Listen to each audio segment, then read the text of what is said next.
Pledge of Allegiance and invocation. I pledge allegiance to the flag of the United States of America and to the republic for which it stands, one nation, under God, indivisible, with liberty and justice for all.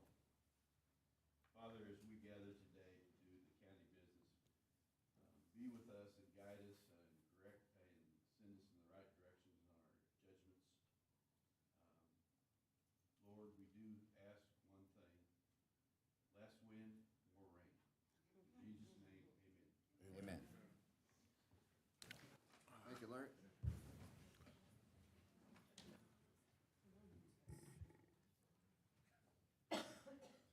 Under chair comments today, two things I'd like to mention. One is we are going to have a fairly lengthy meeting today. We're going to have the outside agencies speaking to us with regard to budget requests, and we're asking each of those agencies to contain their remarks within about a 15-minute time frame. However, some of those will have at least two of the agencies have asked to be this afternoon, and so somewhere along the line we will adjourn for a little bit of a lunch and come back at 12:30 or 1, depending on how the adjournment goes and when they are going to be here. The two agencies are at two other counties this morning, and just time-wise to be able to get here today, we need to try to accommodate them.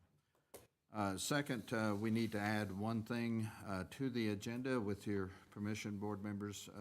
Under board governance, it'll be a third item, and it's with regard to the Russ Jennings Memorial Complex signage and a date for dedication of that sign, and it'll be just a brief announcement and discussion about that. Other than that, anything else that the board members feel need to be on the agenda, or anything that's come up since the agenda was posted? Dory? Anything from the board members? If not, then we're going to move on into the consent agenda. And if you will accept the items that are on there, I would accept a motion. Mr. Chairman? Yes. I'll offer a motion to approve the consent agenda.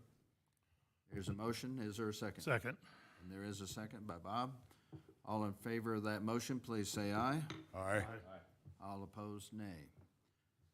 Next item on the agenda is public comment, and that's for anything that is not on the agenda. And as we've stated before, we aren't real strict on our timeline, but we ask that those public comments be within about a 5-minute period and very courteous. Any public comments? Seeing none, we'll move on to the business items, and we'll have Alicia come address us on a rezoning matter. Good morning. Good morning. What I have before you today is only one case. It's a FC 2022-23. It's a rezone from GC General Commercial District to I-1, I-2. So the owner and applicant, Randy Smart, would like to rezone it to industrial. It is consistent with the comprehensive plan. He'd like to build a commercial building that's got some garages so that some contractors and other things can go in there and have a place for an office, but also to be able to store their materials. The Planning Commission recommended approval of the rezone request, and I don't believe we had any questions regarding it, but if you have questions for me, I'd be happy to open it. And before we open it to comments and questions, anyone here today, Alicia, that's a party to this rezone? No, not this morning.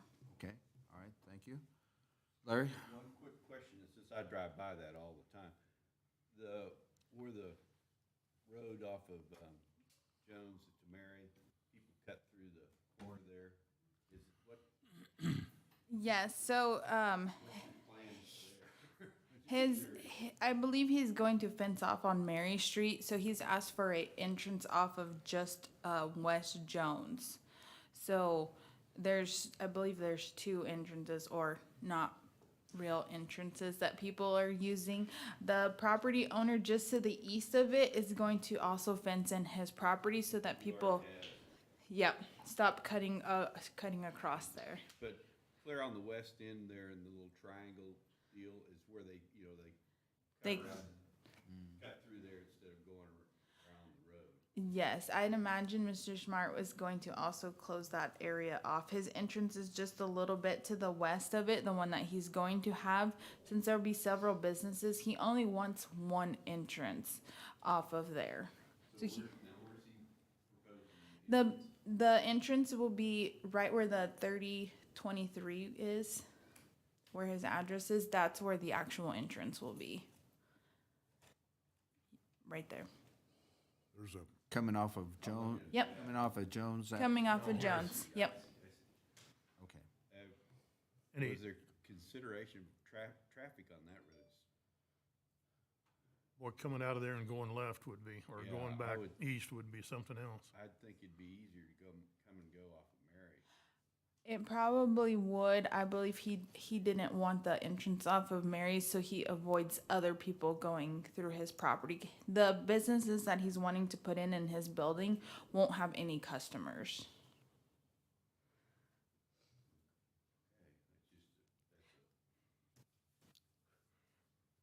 Well, I think, it's a logical question. Casual observation driving by Yeah. all that, it just doesn't look like the best place to get on and off.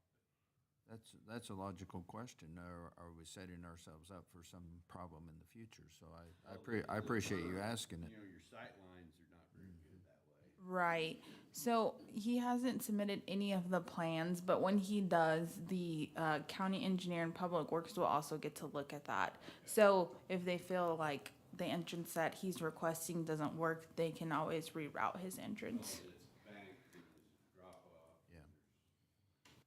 Lots of issues. Yeah. They'll figure that out. Good question. Bob, any questions? At this time, is Buffalo Jones still a state road, or is it strictly county? That I do not know. County. In other words, when the bypass was built, then it reverted to county? Yeah, with, yeah. Okay. So there is still some control from this end. That's good. Thank you. Dwayne? Dave? I have a comment about the pass-throughs or the drive over the grass pathways you're talking about. There's one on the east side that people cut through to go to the J&J Oil. You put a fence across that, so it's, Oh, okay. they took care of it. But I'm assuming that what he wants to build is similar to what Randy built on Mary Street right next door to Yes. Dollar General, so, Yes. yeah, okay. I think so. Mr. Chairman, I'll offer the motion that we approve the rezone of this property, And that- 2022-23. Okay, 2022-23, okay? It's actually a resolution. And that's the number of the resolution, correct? 2022, or no? No, What is the resolution number? it's on there. I believe it's I'm just looking at 26. I'm just looking at the agenda, so. 26-2022. 26, 2022. 2022-23 is what the case number is. That's their case number. Our resolution number is 26-2022. And that's what Dwayne has moved. We approve that resolution. Is there a second? Second. Seconded by Larry. Any further discussion or questions to Alicia? If not, all in favor of approving Resolution 26-2022 for the rezoning of that property on West Jones, please say aye. Aye. Aye. All opposed, nay. Motion passes. Thank you.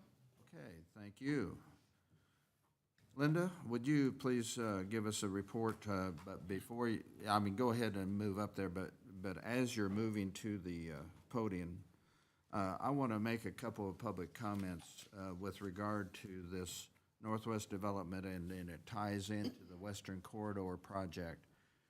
There's been concern and comments out in the public that the county is not in favor of growth and that the county has been stalling and so forth. And I want to put those rumors or myths to rest. The county is definitely interested in helping developers. With this particular project and with the Northwest development that we're going to talk about here as far as a resolution, there were several kinks in the process chain, and a lot of that was due to some communication issues and so forth. However, we are on the road to getting this project going, and one of those steps is us approving a resolution to dissolve Northwest Development Industrial District following a board meeting that they had the other day. And with that, I'm going to turn to our county counselor. Correct. Thank you, Commissioner Finney. As stated, the Northwest Industrial District has had their board meeting and voted to dissolve, which opens up the door for the county commissioners to adopt a resolution finally dissolving the Northwest Industrial District and accepting all assets and liabilities of the same. And at this time, I would open it up to questions and comments from staff and from the board members. And then we will need a motion to adopt a resolution. So let's start over here with Dave this time, and any questions or comments? The only question I have was, and it's probably been answered, but I have not heard that answer, is about any compensation back to Northwest. There is no commitment for any compensation to Northwest Development District. Meeting to be held after our last meeting that I wasn't aware of, so thanks. Yeah, they had the board meeting, and the minutes that you see on the screen right now is what they approved during their board meeting the other day. Dwayne? No question, just to echo your comments, Mr. Chairman, that some of this paperwork takes a while, and we are fully behind development in Finney County. Bob? Did we not already pass a resolution that agreed to accept the Northwest Industrial Development? So the resolution requires two, that it requires the joint resolution from both entities, which we did. Then it requires the publication, which we did. And then both the county and the district have to vote for dissolution after public comment. And then after both of them have voted, then the county passes a resolution. I know that's very cumbersome. Talk to your legislators. Okay, thank you. And Larry, anything from you? Okay. And I'm trying to pull up here quickly. Yeah, the resolution number is 25-2022. That's what I was trying to find. And if you are ready to accept that dissolution. Well, we got, our numbers got out of, well, I'm seeing 25-2022 for, help us out here. What's the concern? 26-2022 is what we just approved for the rezoning. That's correct. This is 25-2022. They don't always go in numerical order according to the agenda. Yeah, It's just the order in which they come into my office. okay, that's how they're assigned. Yeah, okay. I wasn't sure how they were assigned, but I knew the order didn't have to be, I mean, it didn't always have to be in sequence. So the resolution number for the dissolution of Northwest Development Industrial District is 25-2022. What is the board's desire? Mr. Chairman, I move we pass, accept resolution 25-2022. And is there a second to that motion? I'll second. And seconded by Dwayne. Any further questions or discussion? Hearing or seeing none, all in favor of the motion, please say aye. Aye. All opposed, nay. Abstain. Well noted, yeah. Thank you for that, Bob. With one abstention, the motion passes. Okay, now I think we're ready to get into the heart of our meeting for today. And Lisa, you get to kick us off. And I have a timekeeper here to my left, and I've had the buzzer go off many times already. I haven't hit it yet. yeah, handouts don't cut into yours. They don't cut into your speaking time. This is great. So Larry, we're not gonna be done till 5. No, I do. Take one and pass it on.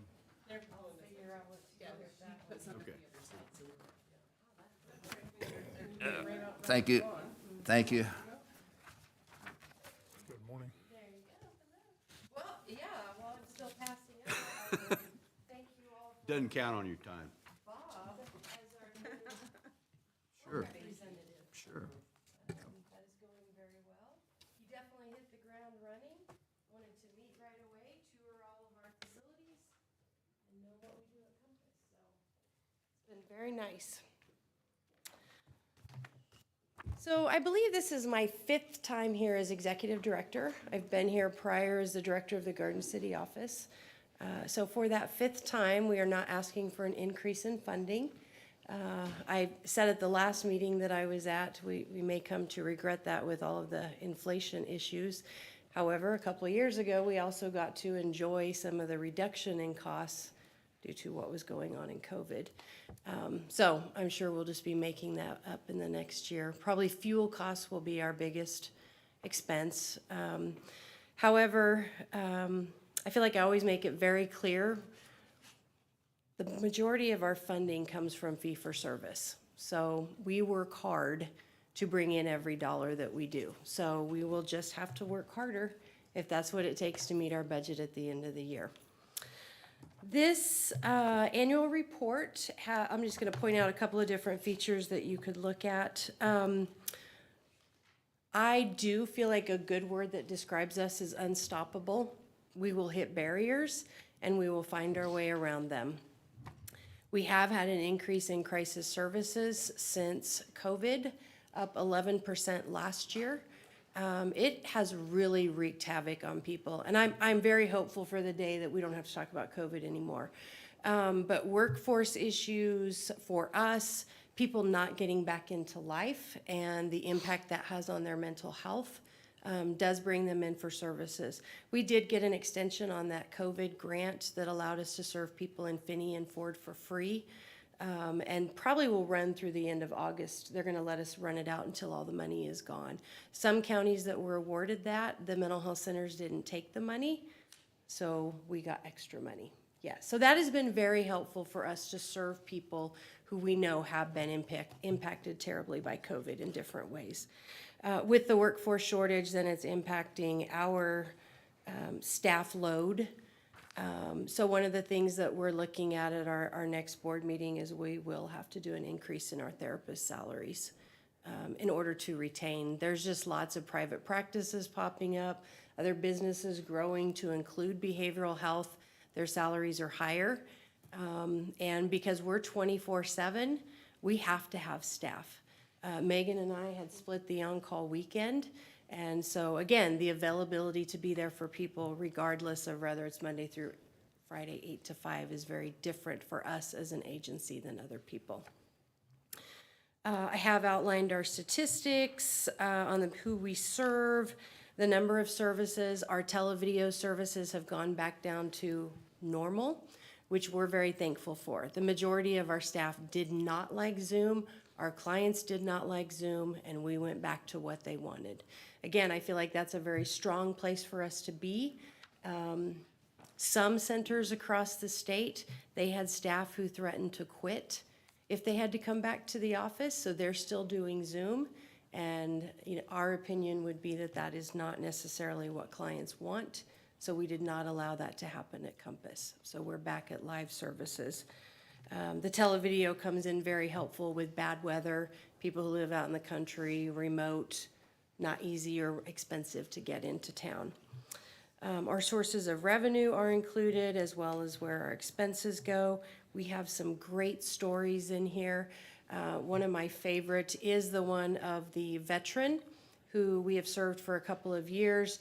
Again, another COVID fallout because of federal employees not working or working from home, a huge delay in him getting access to benefits, which had a terrible impact on both his physical health and his mental health because he had no insurance to pay for anything.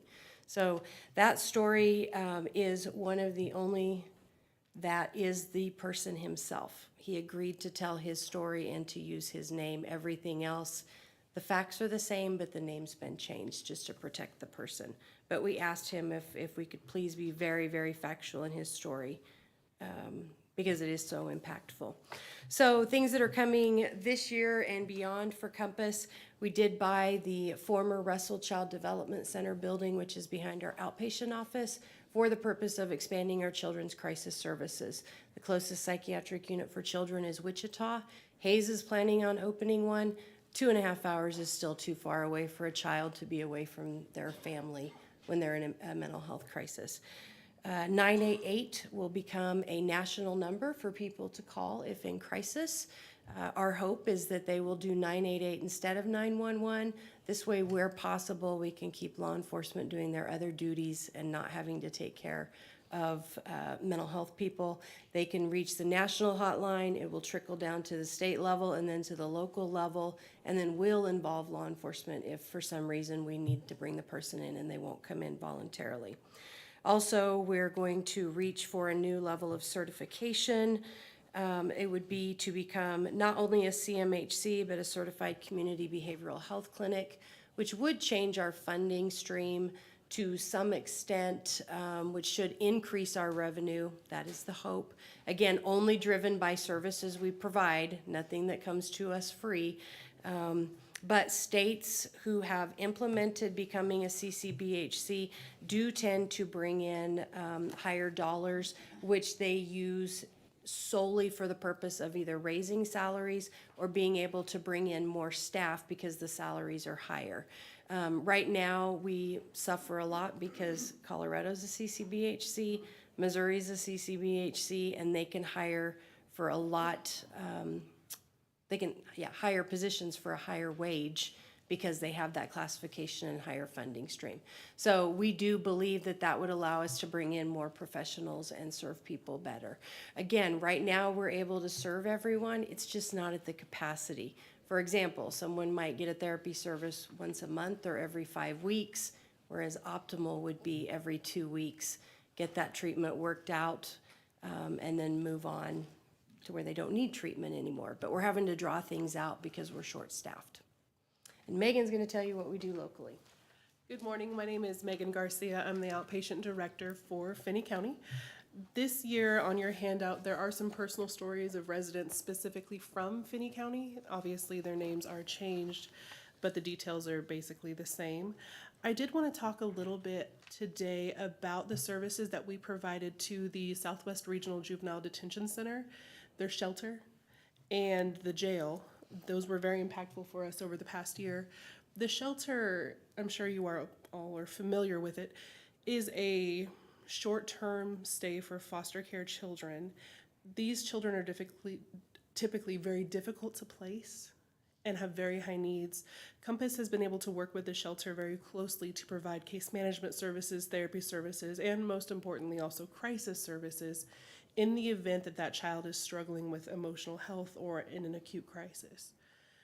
We typically would go down to the shelter to provide the service, so they didn't have to worry about needing more staff to transport, which I think has been helpful. The other has been the Finney County Jail. A recent statistic that I looked up said that around 37% of inmates have a mental health condition. The jail here, I'm sure, would tell you themselves that they have noticed an increase in behaviors and mental health conditions.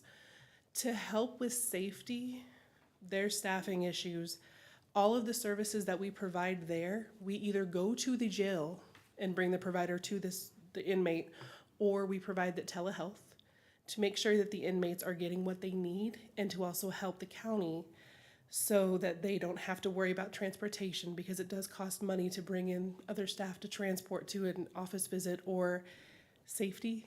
It can be dangerous sometimes to move some of these inmates for an appointment. Typically, it would require at least 2 staff, and sometimes they're being paid overtime to come in to run these services, and it can get quite costly. So to help reduce that, we have provided services in the jail, including competency to stand trial evaluations. We now go to the jail to provide that versus the jail having to bring them to us.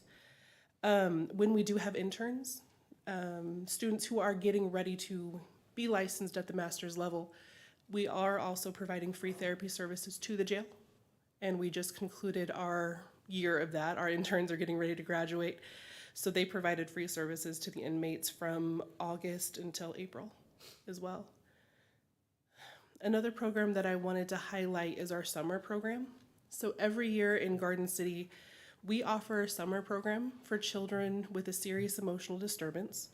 It's an very intensive psychosocial group where they receive skills, communication skills, skills on regulating their emotions, delaying impulses, and they participate in this summer program to help still provide consistency during the summer, because it can be very difficult when they get out of their routines. That experience is very helpful, and it teaches children skills very quickly. They tend to go to group Monday through Wednesday or Thursday from about 8 a.m. to 3 p.m. We also give them chances to do things they wouldn't normally get to do. Going to the water parks as a reward, or having water balloon fights, things that maybe they wouldn't be able to do in their home environment because parents are working or whatever the issue may be. Anything I left out? You guys have any questions? Questions and comments from the board members? Mr. Chairman, we just, our last meeting, I believe, approved for the sheriff's office a medical plan that also included mental health services. Tell us how all of that fits together. Are we paying for duplicate services by doing that? I don't know that, the only thing that I believe is being charged back is medical services. That's if they see one of our psychiatric providers.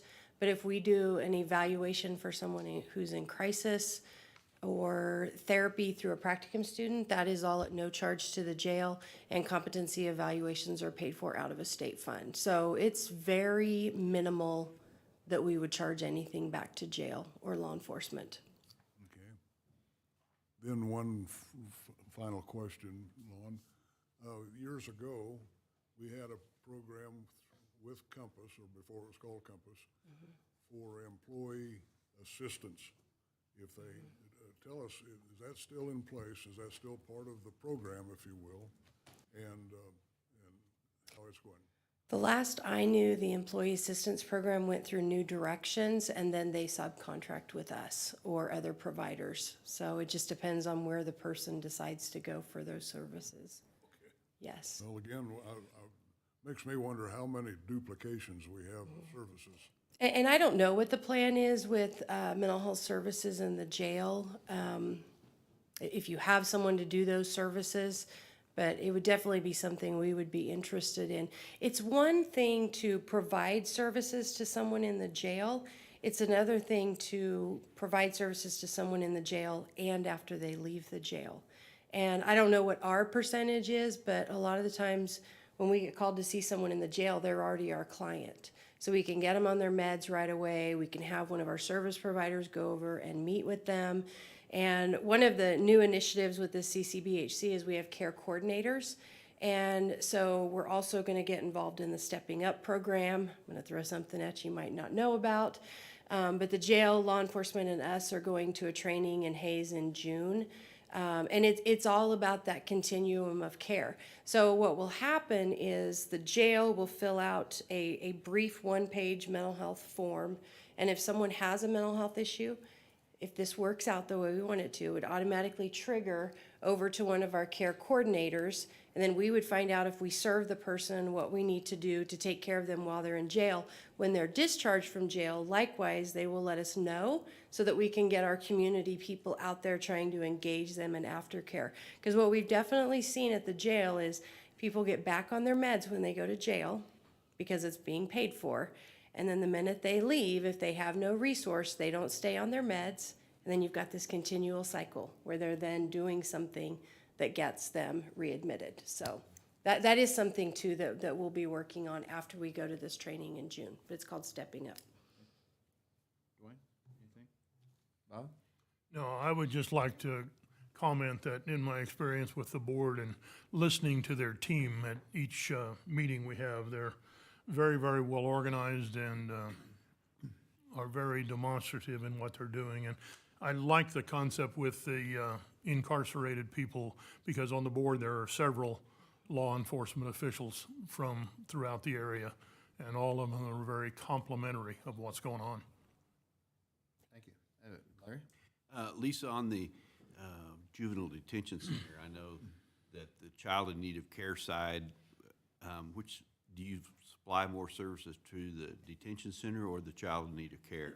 The child in need of care. Okay. Yes, because we already know if they're going in there, they're being treated for mental health in some way. Yes. I noticed that we've had a really drop in numbers on our child in need of care, and so I don't even know if the board is going to recommend they continue that service or not down the road. They're thinking about some different type of service, I know.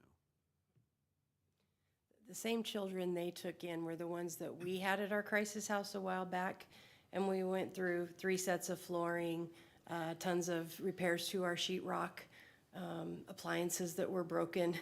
It's not an easy population, so we stopped at our place. Two things, Larry, is that all you have? Yeah, that's- Okay, thank you. Two things, Lisa. One is I would encourage you to visit with Robert and Mike Warren, our sheriff, and make sure we are coordinating. I, too, am concerned about duplication. I've expressed that over the past with agencies, and are you duplicating, not you specifically. Right. I too have that concern that Dave expressed, to make sure that we are coordinating and not duplicating. And then the other is back to, I'm glad you mentioned the Russell Child Building. I did not realize that you were the purchaser of that, or your agency. But when will that be in operation for what you plan to use it for, or do you know? Our plan was April 2022. It takes a while. We're just now getting our bids in for the reconstruction. So half of it will be our children's crisis house that's currently located somewhere else. We're going to be better suited to be on one level instead of the duplex with upstairs and downstairs. And then our children's program is growing so much that we needed more space, so it's going to be half additional children's services and half crisis house. Okay, so just as soon as possible is what you're trying to, yeah, okay. I hope this year. We'll have a ribbon cutting. Yeah, no, that's fair enough. I not? didn't know what you had in mind, yeah. Okay. Okay, so what is the board's desire regarding Compass Behavioral Health? Mr. Chairman, Yes. I'll offer a motion to take Compass budget under advisement. Okay, there is a motion. Is there a second? Second. Seconded by Bob. Any further discussion? If not, all in favor, please say aye. Aye. Aye. All opposed, nay. Motion passes. And your part fit within the 15 minutes. It was us that went over. So. Thank you. Appreciate that, Megan and Lisa. Okay, we have Western Kansas Child Advocacy Center. And I think, Kelly, you're going to speak to us. And just because we have some people online and so forth, if you would tell your name and title with the agency as you get ready to present.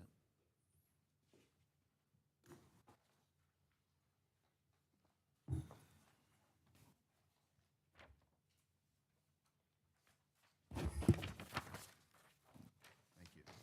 Appreciate that help. Commissioner? Thank you. Thank you.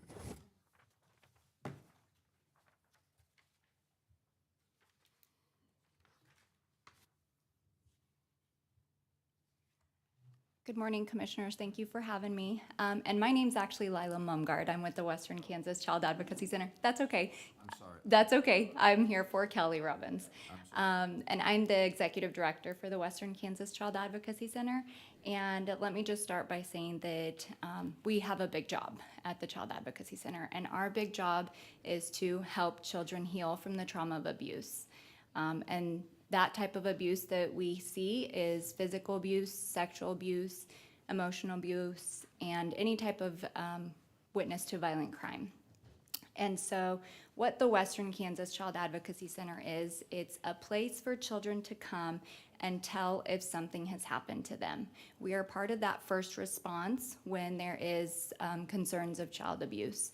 And so how it works is someone in your community, someone in our community is worried that a child has been abused. And so they make a report to either the Department of Children and Families or law enforcement. As soon as the Department of Children and Families gets that report or law enforcement gets the report, then they call us and they say, hey, we have a kiddo, we think something's going on, they need to come to your place to tell if something has happened. So that child, as soon as they enter our doors, from the very moment that they step in, that's the time that they start healing from that abuse. Our building is full of colors, stuffed animals, very child-friendly, and they are connected, the child is connected with an advocate. From the moment that advocate starts working with them is the moment that that advocate continues throughout the rest of that child's journey. So the child meets one-on-one with someone who's specially trained in talking to children about abuse. And then from there, the advocate stays in touch with the child and their family about any resources that they might need. So another part of our services, along with that forensic interview and the advocacy, is we also have mental health services for the children. We provide that mental health therapy for the child and the family as well.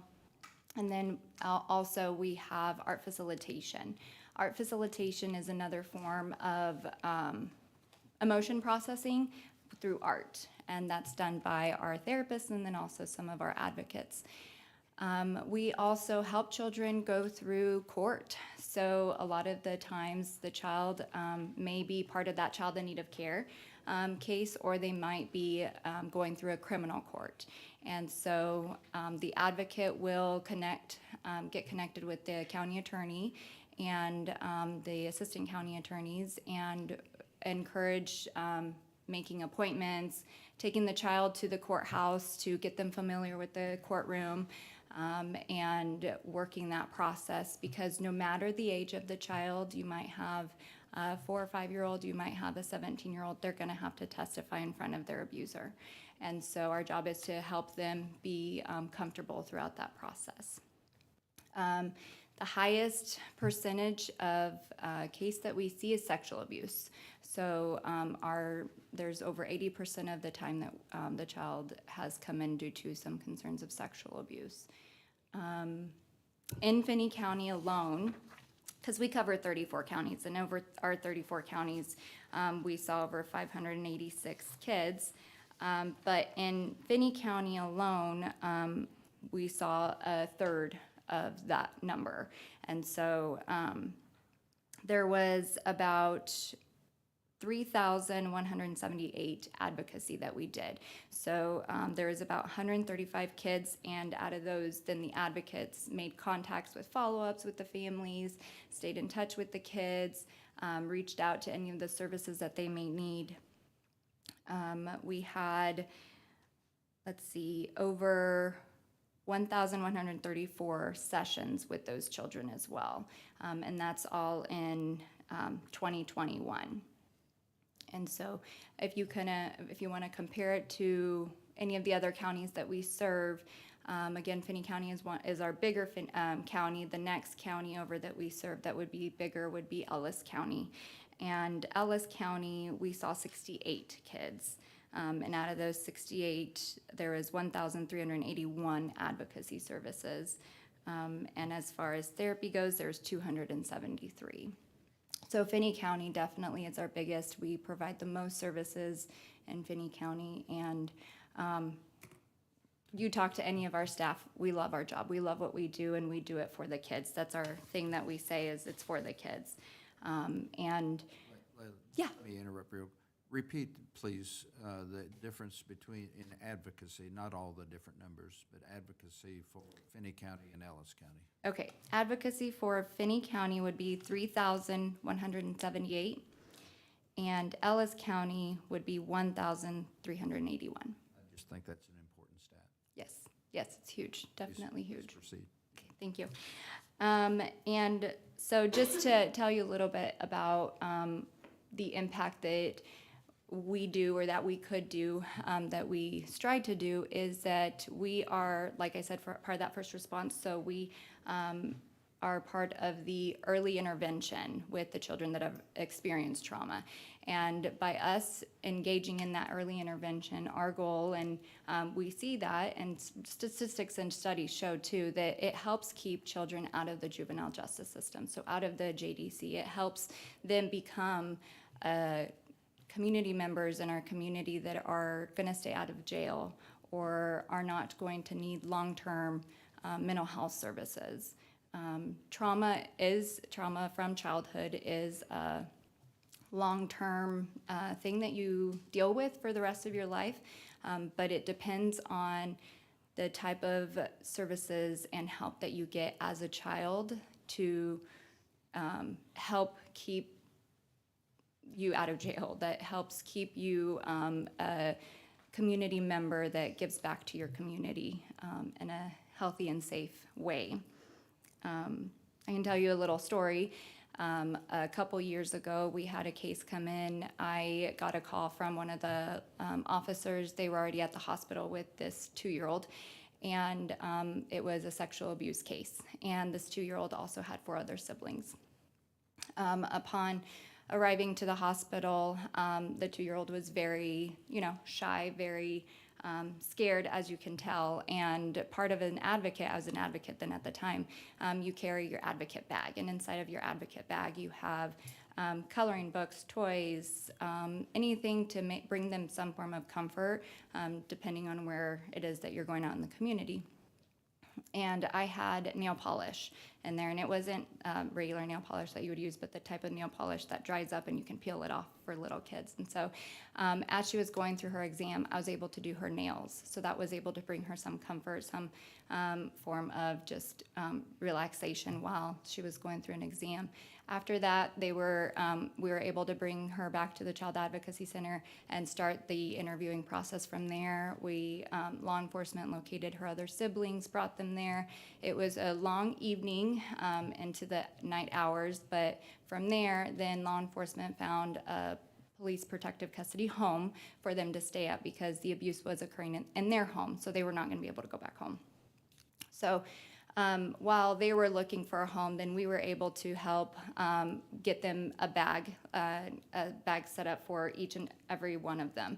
So part of our services is whenever a child comes in for an interview is they receive a bag that comes with comfort items inside. So it kind of, like I said, coloring books, stuff. It comes with stuffed animals, pillows, and a blanket because, again, we never know if they are going to go back home. So they were able to take that to their home, the PPC home that they went to. And then from there, after that, because we did not do all of their interviews, the next day we finished doing their interviews, while at the same time law enforcement was working with the Department of Children and Families to see what other services they were going to need. And then from there, it went into the court system, the Child in Need of Care court system. While they were all doing their interviews, we had 3 advocates, one of our therapists, and then our interviewer, all working together because they also were very neglected. Shoes were super small, clothes smelled, they all had lice. So we were able to work as a team along with law enforcement, DCF, and at that point the county attorney was already getting involved to keep these children from going back to a very traumatic experience that they'd gone through. Fast forward to now, the children were placed in adoptive homes. They have been adopted. The children are flourishing. They are growing. We even saw an increase in the way that the youngest was able to speak because she had no language coming in. After being in a safe environment, she was able to talk. She had better words and better, her language had just improved tremendously. And so it takes a village to take care of these kind of kids. We wouldn't be able to do it on our own. So we work very closely with law enforcement, DCF, and the county attorney's office. Susan Richmeyer is here, so she can speak if she'd like to, but we have great relationships with all of our partnering agencies. And so we ask for your support. In the past, you guys have been huge support to us as well, and so we just continue to ask for that support. We are asking for an increase this year just because our services have gone up tremendously. Most of our services are in Finney County.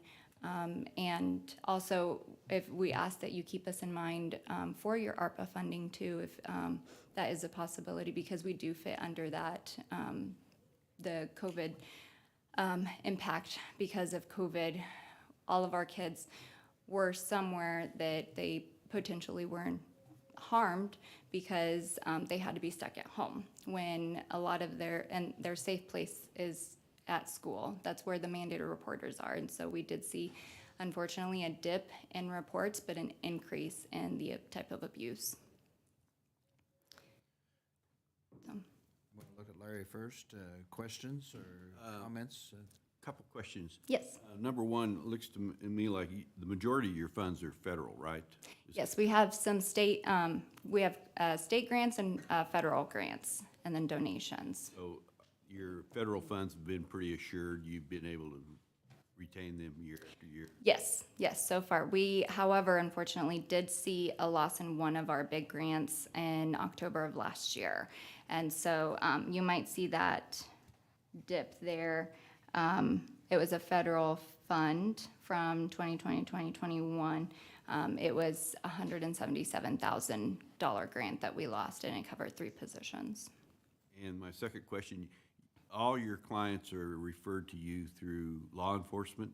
Law enforcement or DCF.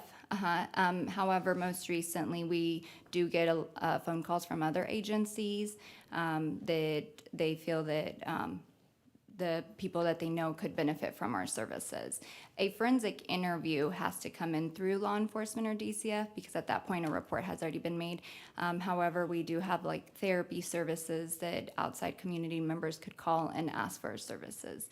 However, it just depends on our availability because we provide those therapy services to the children that we see for forensic interviewing first. Thank you. Yes. Just a quick question on your map. You Yes. show the 6 different centers. That's a physical office or something? Yes. And Yep. then the other little blue stars or whatever they're Those, so we have. visits or what? Yes, so we have, as you said, 6 sites. You can see that on our map. And those are in Colby, Hayes, Scott, Garden City, Sublette, and Liberal. And then we also have mobile units that we use. So any of our counties that do not have a site themselves, we don't want the families to have to come to us, so we will travel to them. So that's what our mobile units are. And the stars that you see, the blue stars, we have a program, a medical program that is based off of a mobile unit, and that provides forensic medical exams for children. So they provide the sexual assault exams and then also head-to-toe physical type of exams. And here in Finney County, the hospital has the St. Art program, which we're a part of, and we go to those exams as advocates for kids here at the hospital.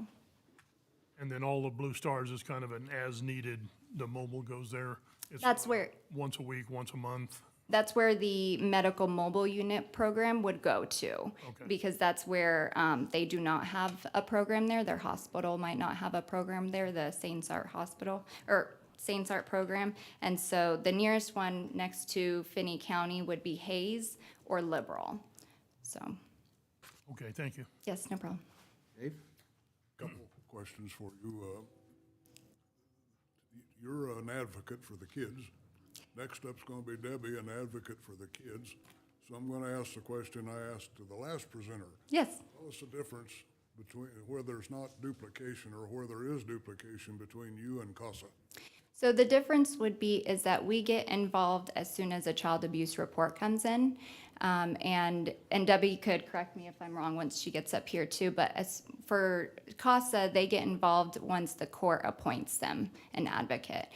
So we're involved as soon as the reports come in. The type of advocacy we do is trauma-informed advocacy too. And so all of the advocates are informed in trauma, go to trauma trainings to understand how abuse affects a child and their family to better serve them. Okay. I'm a little old school. So I can see an elevator full of folks going up to a hearing that are, that elevator's full of folks that the taxpayers of Finney County are paying for. There's gonna be an attorney representing this child, there's gonna be you, there's gonna be Debbie, maybe a few more. And when we wonder why our taxes are a little high, well, that's some of the service that those taxes are paying, so the public understands. Yes. Now, I have a couple kind of more personal to your issue questions. Does the name Dave Filer mean anything? Yes, David Filer. He's one of the co-founders of the Child Advocacy Center. And Kelly, I happen to Yep. know in her days with KBI because I was with the Highway Patrol, so say hi. Oh, yes. Oh, I sure will. I sure will. She had a unique license plate, so ask her about that. I sure will. I'm curious to know what it was. Dwayne? None? Just a couple of points of clarification. One is with regard to staffing. So how many paid staff then does the Child Advocacy Center have versus volunteers that are advocating for the kids and so forth? So we have 25 paid staff as of right now, and then we have 3 interns. Well, actually, the interns just finished in this month. Yep, but we do also have interns that come in, and those interns are master's level students. However, we do have 1 bachelor's in psychology. But those master's level students do provide mental health therapy, and then the bachelor's, they provide the advocacy. And again, Oh, go, no. I was just gonna mention, all of our services are at no cost to the families, and we don't charge the law enforcement, DCF county attorneys, or any of our other partnering agencies for services either. That's fair. I appreciate that clarification as well. And then my other question is with regard to the abuse and the reason I had you repeat the statistic between Ellis and Finney and so forth. Is there any kind of a theme or trend, or those aren't the right words necessarily, anything that helps us understand why Finney County would be, that much higher than in Ellis County, or the abuse, the families that they're coming from, or the socioeconomic status of those families? I'm not asking for personal information, Right. obviously, but is there any kind of a theme or anything that comes out of that when we see these cases that you're addressing? Because it's It's a big number. alarming to me. Right. I mean, not alarming because I knew the statistics were high. It's concerning to me. Right. Is my You know, and I wish I had like a certain 100% this is the answer. I can tell you that the reason I think we do see such a high number in services, because we know abuse is happening everywhere, same as, here and in Ellis. I think, and I stress this a lot to our county attorney's office and our law enforcement and our DCF, is Finney County is a very involved community, and we get invested in our future, in our children. And I think that because DCF and law enforcement and the county attorney is so invested, they are calling us for our services. And so we are seeing that our services are being used because they are calling for us, and we are partnering with them. And we go to court a lot here in Finney County too, compared to Ellis or any of our smaller counties. So I think that too, we see our numbers as higher because we are being used as a service in your community. I do see too that our numbers represent or maybe a small representation of how much abuse is going on in our community. I would like to think that eventually we will start seeing our numbers go down because abuse will be going down. However, I'm not sure that that will be the case, and so I appreciate Finney County and how involved they are, because that means that we are helping children heal from that trauma of abuse. And eventually, maybe that does mean that the numbers in the county jails will be down, or at the Department of Children, or the Juvenile Detention Center will not have as many children there. Well, to just better frame the context from which I come, I'm a proactive person, and I want to address things on the front end. So you don't have as much of a case, Right. and so forth. That's the context in which I'm asking this question, And I know Debbie's aware of a project that I'm working on right now to address some issues proactively. So I just wanted to explain further. Yes, yes. And here in Finney County too, part of the Sane Start program that we're a part of as well, we do a mandated reporter training. So we go to schools and we present, it's the county attorney, law enforcement, and DCF and myself, we go and present to those who are mandated reporters to learn how to see any signs or make those reports. Because as soon as, if we can get those reports made, if we can intervene early, chances are we're possibly going to beat that trauma. I appreciate that approach. Yes. Larry, did you have? One more quick question, just casual observation from the news and what's going on our southern border. You see lots of family units coming in, and they always talk about human trafficking and those type of things. Are you guys seeing any type of children issues with that coming into our area yet, or is that still? In human trafficking specifically, we have had a couple of cases of children that were specific for concerns of human trafficking. We're seeing it a lot in our outer counties, our smaller outer counties. But the neat thing about that is we have 17 multidisciplinary team meetings that we hold in our 34 counties. And what those meetings consist of is law enforcement, DCF, county attorneys, the aerial mental health, so Compass, the schools, what other ones? Any agency really that works with children in that county. And we are able then to share whenever there are concerns. Hey, we have concerns of human trafficking in this county, and it's going in that direction, just an FYI. And so we're able to collaborate with one another in those MDTs. Any other questions? If not, does the board have a desire on this? Mr. Chairman, I move that we accept the Western Kansas Child Advocacy Center budget and take it under advisement. Is there a second to that motion? Second. Larry's seconding the motion. Any further comments? If none, all in favor of the motion, please say aye. Aye. Aye. All opposed, nay. Thank you very much, and next time I'll get your name right. Thank you, that's okay. Thank you so much. I apologize for that. No worries. Reading my- It was Kelly Robbins on the paper, so. I was just reading my notes here. Yes, thank you. Okay, then Debbie Reynolds. We're going to have her come up and talk to us about CASA. Mr. Chairman? Just before we get started, we've had some feedback. Could you all speak into your mics, please? They're having some trouble online hearing you. We do, for those of you online, if you are able, we do have room in our meeting room for you to be present with us too. So I don't say that facetiously, but there is room for public involvement in our room. And then also, you were provided with a binder that has all of these presentations in them, other than the handouts, but the budgets are in there with their requests and such. Correct. Yes. Good point. So for the record, Debbie, please state name and your title with the organization. Absolutely. Debbie Reynolds, and I'm the Executive Director of Spirit of the Plains CASA. And this is my first year. I've been with the organization for 4 years, and I thought it would be my retirement position. And anyway, here I am. We had a lot of changes in executive directors, and I felt like with my past and my experience, that it was my duty to step up and help this organization. I really believe in the mission, and we are different. I know there's a concern for duplication of services, so I'm going to try to explain where CASA fits into the puzzle.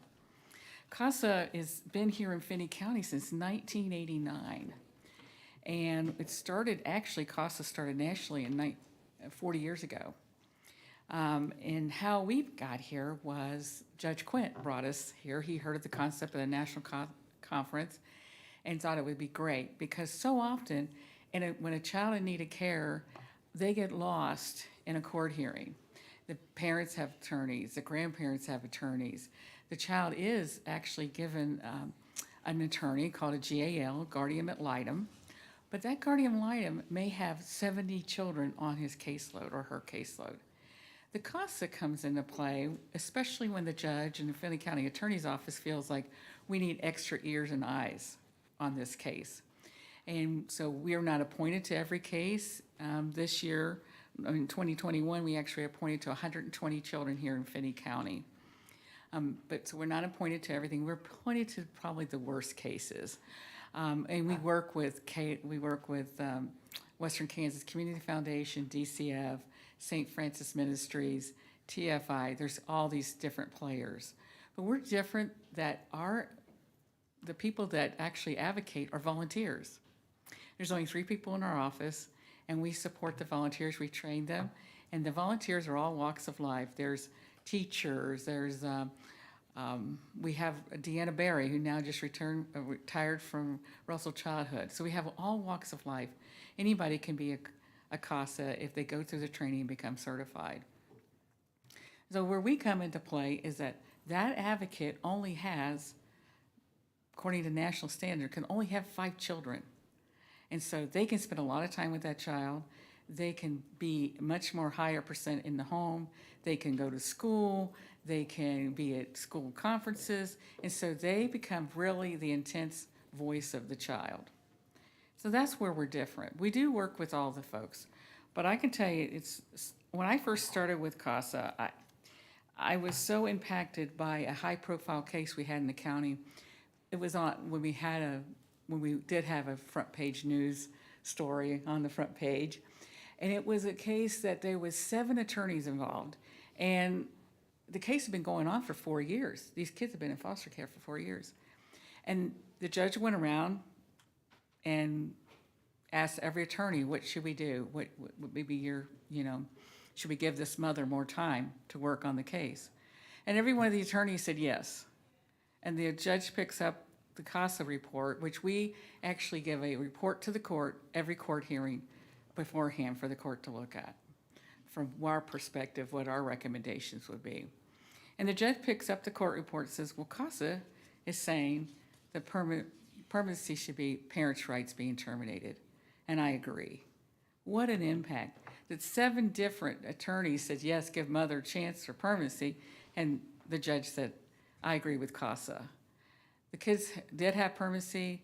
They have a great life now, but they had been in foster care for 4 years. And who knows where we'd be now if that hadn't happened. The COVID has slowed down adoptions and systems and court. I mean, things that would take a year now take years going through this.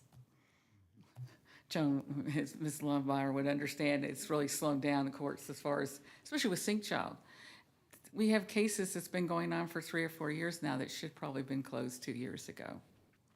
I want to talk a little bit about our annual report here. As you can see, we're little, but we're mighty. We only served 136 cases, but we only have 18 people who served those folks. And those were folks that, right here in our community, we are in 6 counties. The bulk of our advocates are here in Finney. We are now starting to have advocates in Scott, in Kearney County, and we're seeing an uptick of sync children in those counties as well. You can see the mileage. They're not paid. Their mileage is not reimbursed. They do this out of the goodness of their heart. They logged over 1,271 hours, and their advocacy is so invaluable. There's times that we are appointed at the very beginning at a temporary custody hearing, and then there's other times that we're appointed like in the middle or in the end. And it's mostly because the courts really don't know what to do. We have all these other people involved, but they really want somebody to go in and say, CASA, what really is going on? Can you get in there and see what's going on with this child and this family? Other times, we are the only entity involved. There was a case not too long ago that the parents knew their children were going to be removed. They took their kids to Colorado. It was still a court case here in Finney County. The only entity that could be involved was CASA. The good news is the kids are back here and they've been reintegrated with the parents and they're back in Finney County. Other times when the children are getting close to being reintegrated with the parents, DCF will back out, everybody will back out. CASA will remain until the very end of the case. CASA will remain, either the child is reintegrated and the case is closed, or the child is adopted. Now, what the importance of that is that you have one person who's in that child's life for years. You don't have changes in case management. You know, turnover is so great in these organizations. It's a very stressful job what these businesses do as far as providing these services. Low pay, high stress, high caseloads. But a CASA, they do it, and they only have 5 children, and they become such a part of that child's life. Some of them see the child go off to college, go to their wedding, go to the baby's christening, and they really become a mentor in life for that person. Recently, we had a child, a student, come and say, I want to do a fundraiser for CASA. We're like, that's great. Didn't know it until the very end when she says, you know, I used to be a CASA child. I'm one of the statistics, but my CASA helped me stay in school, go to college, and now I'm going to med school. That's the power of having a CASA in your life. Higher statistics, CASAs will actually, children who have CASAs will graduate from high school, will have less opportunities to be moved from the home and have permanency, and most of them will go on to college. Does anyone have any questions? I'll start over here with Dave.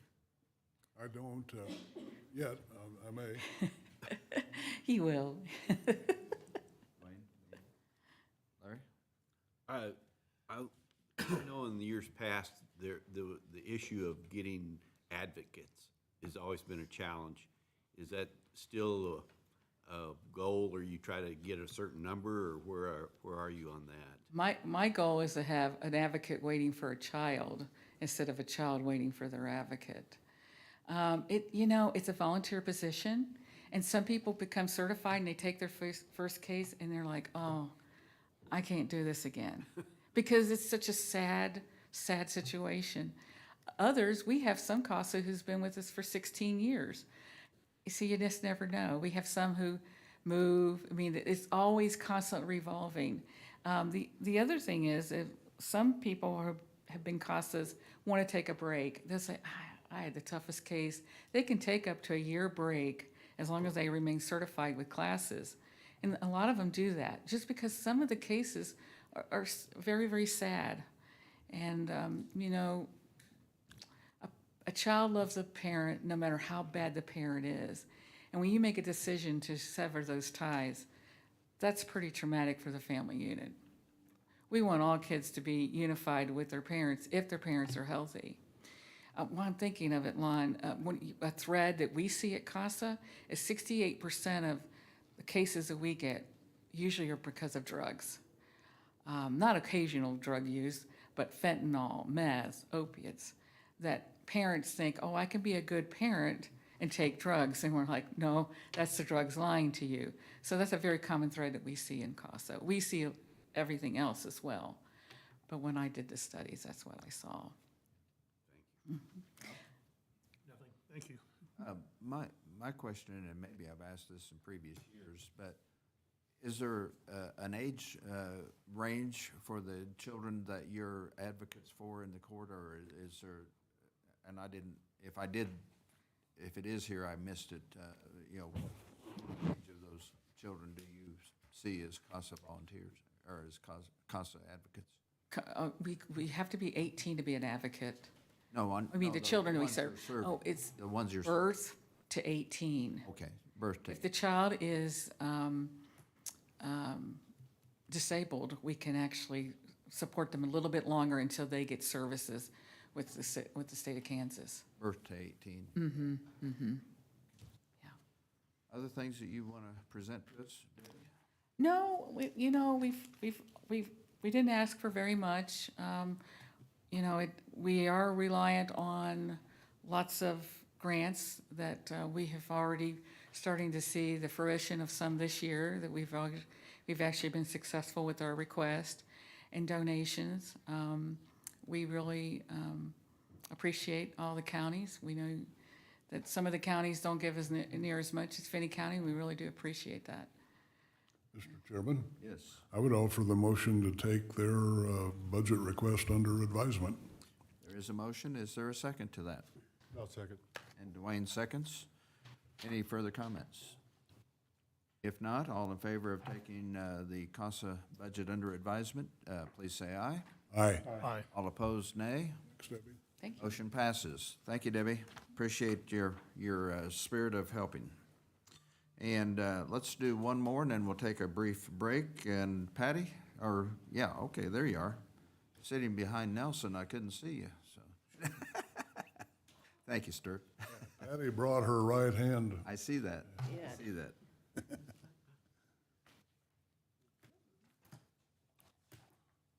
Morning, ma'am. Thank you. Thank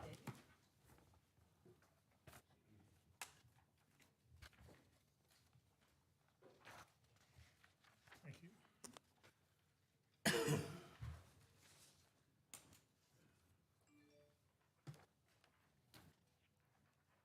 And Patty, just for those out in video land, and would you please state name and title? And I think this is your first time with the title. It is. I'm Patty Thummel. I'm the Executive Director of the Senior Center. I represent the Finney County Committee on Aging. With me, I brought Hillary Whiteley. She is my assistant. She's also our accounting clerk, our HR. So she wears lots of hats, and she knows her stuff. I have been the Executive Director for 6 months now, so I am learning. I think we are working well together, and we have some good plans for the Senior Center. You've been at the Senior Center for, I have been at the Senior Center for a little over 15 years. Yeah, I did Meals on Wheels before that. So I'm going to begin. The Finney County Committee on Aging is here this morning to talk to you about the impact we have in Finney County and some of the problems we are having with our aging building. Many of our seniors would be home with nothing to do, which turns into depression, eating disorders, and failure to thrive. We give the seniors in Finney County a reason to get up in the morning. They catch a ride on the minibus and are delivered right to our door. We have a 99-year-old senior that is dropped off every morning at 8 a.m. because she has a job to do. She sanitizes all of our tables. That is her reason to get up. We have a couple of men that will come in looking for things to do, whether it is tightening a doorknob or pulling weeds, watering, or picking up the trays after lunch. That's their reason to get up in the morning. We have seniors that come every day to sit in our cool air-conditioned building or our heated building in the hot and cold seasons.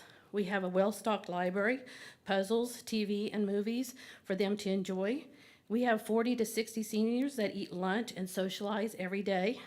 We have an array of activities offered throughout the day. It does my heart good to hear them laughing while playing cards. Their laughter is truly contagious. We also do many intergenerational activities with our area schools.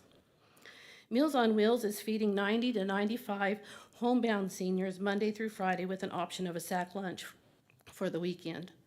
Our meals are delivered by volunteers. One of our volunteer group is RSVP. They are located in our building. That is Retired Services Volunteer Program. They deliver 13 to 15 weeks a year. Another reason for those seniors to get up in the morning. We also provide commodities, farm market vouchers for those who qualify. We have bread and groceries delivered often from churches and businesses for our seniors to take home. We help with Medicare. We have tax preparation through our RSVP program. There's free health services through St. Catherine's Hospital. We have a gentleman that comes in on Tuesdays through Southwest Kansas Area on Aging that assists seniors to find jobs. We also have Kansas Legal Services that comes once a month. We also have free health services through St. Catherine's Hospital on Fridays. We have our transit services with the minibuses that go to the seniors' home on demand and picks them up and takes them anywhere in Finney County. We also have a set route for the public with 4 set routes through Garden City. This helps people get to their jobs, to go shopping, pay their bills, just anything you can think of. They can hop on and go where they need to go. Transit is truly involved in the city and county, such as they just provided services to and from the golf tournament. Last week, were giving school classes, tours, and rides to help familiarize the kids with their services. This year, Finney County Committee on Aging is asking for more funding than previous years. The reason is we have a very old building that is in need of major maintenance. This year, we are replacing some rusted out doors. Next year, we are hoping to get work done on the south and west center block walls that has water damage and mold. We will need painting inside and out, along with new flooring due to holes in the existing floor, which is a trip hazard. We need to replace the stage floor due to popping up tiles that is also a trip hazard. Within the next 3 years, we would like to remodel 3 bathrooms that are not handicap accessible, update the kitchen and hallway with paints and flooring. We will also need to have electrical work done in the kitchen and hydration station, as we kick breakers often and have several receptacles that don't work. We also need help with our plumbing. In the next 4 to 5 years, we want to pull down all the paneling, retexture the walls, replace flooring throughout the rest of the building. As well as funding from you, we will also be doing some grant writing and fundraising. And with on the packet, I sent some pictures. The first page is, the first 2 pages, or 2 pictures are outside where the center block is cracking and allowing water to come in. The third page is inside, that's our pool room, where they play pool. Their walls are buckling and there's mold present. The fourth picture is the pool room floor. It has a tile broke and is also the trip hazard there. The second page is a stage floor where our tiles are popping up and we're afraid somebody will fall. The second and third are main flooring that's popping up and cracking and making holes that we also worry about tripping.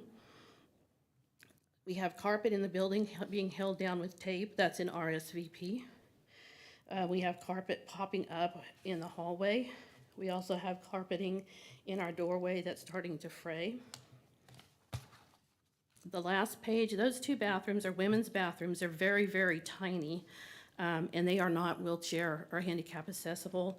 I would like to take a wall out and make them into one and be able to put the bigger doorway, the grab bars in there to make them handicap accessible.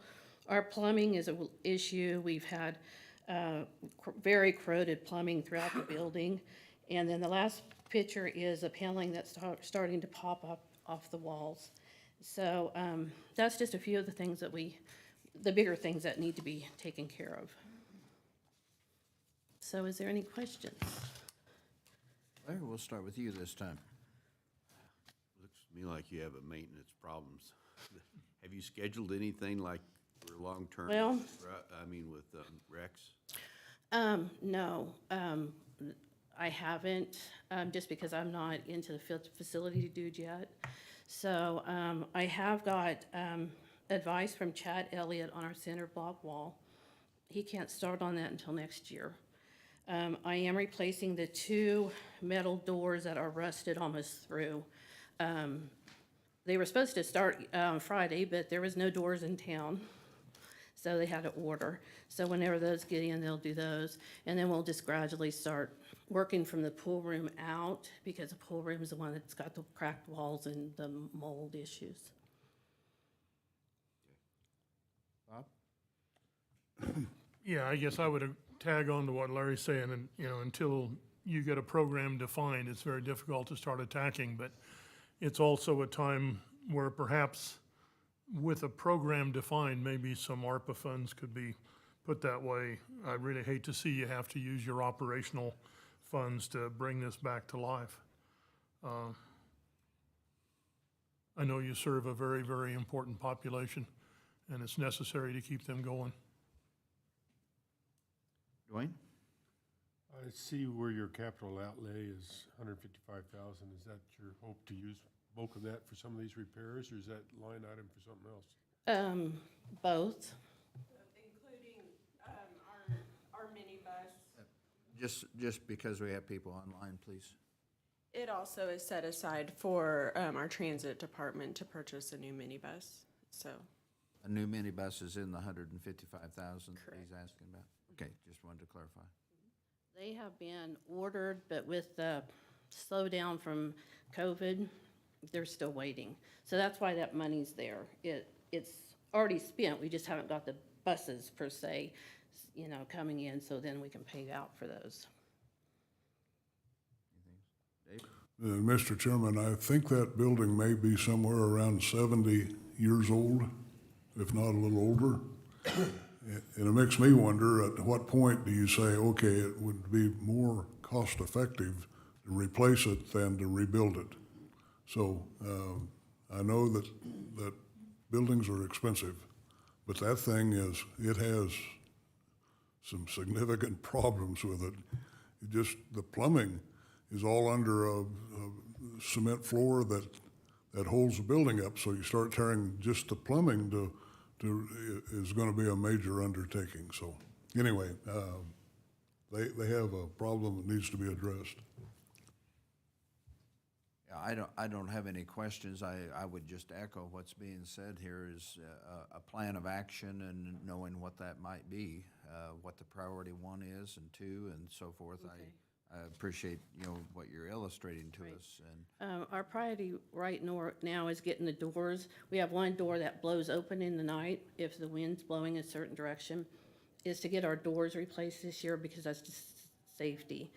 And then we'll go on into the pool room next year with Chad and get those walls fixed. So it does sound like you have some prioritization. Right. I've kind of have got it mapped out over the next 5 years, possibly 6, of what we can do. Okay. Mr. Chairman, that building, I had a little experience serving as a liaison for, I don't know, a number of years. But kind of to give you a sense of what's going on, the roof on that has been repaired, replaced, but it's 2 or 3 different roofs because of 2 or 3 different additions. And the paneling that Patty shows us, I don't know when that was put up, but it was years and years ago. You couldn't buy that kind of paneling if you went anywhere in the country, I don't think. So as I said, that building has significant problems, and it may be time to start thinking long-term for a replacement. Appreciate the comments. What is the board's desire about Patty's requests? Mr. Chairman, I move that we take this budget under advisement. There is a motion. Is there a second? I'll second. It's been seconded. Any further comments? If not, all in favor of the motion for the Finney County Committee on Aging budget, please say aye. Aye. Aye. All opposed, nay. Motion passes. Patty, thank you very much. Thank you. Hillary, thank you. We're going to take a brief break, and just to make it starting time easy, we're going to reconvene at 10 o'clock.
anybody to listen to. Oh, I saw people moving. I don't think they're moving this direction. Lonna's looking at her watch, so she's, Well, and you are too. no, I'm not. We got Dwayne, we don't have to look at watches. Yeah, I'm fine. He's our timekeeper. Well, I Carmen, slipped up, I was 30 seconds off on one person here, but they were. Carmen, we're gonna switch up and have you come first, because I don't see Pam here. She Who's said that she's gonna on be? her way, but as soon as, I don't know what happened to our administrator. I guess we lost him. Oh, there he is. There he is. Yeah, that'd be great. That'd be great.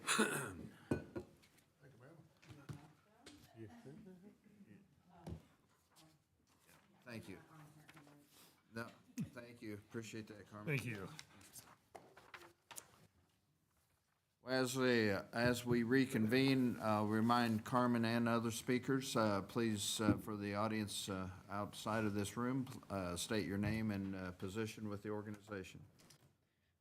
Good morning. We are, and I might also mention, excuse me, Carmen. You're fine.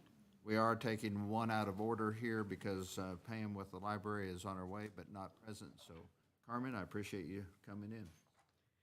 Thank you for allowing me to speak with you. I am Carmen Rhodes. I am the district manager with the Finney County Conservation District.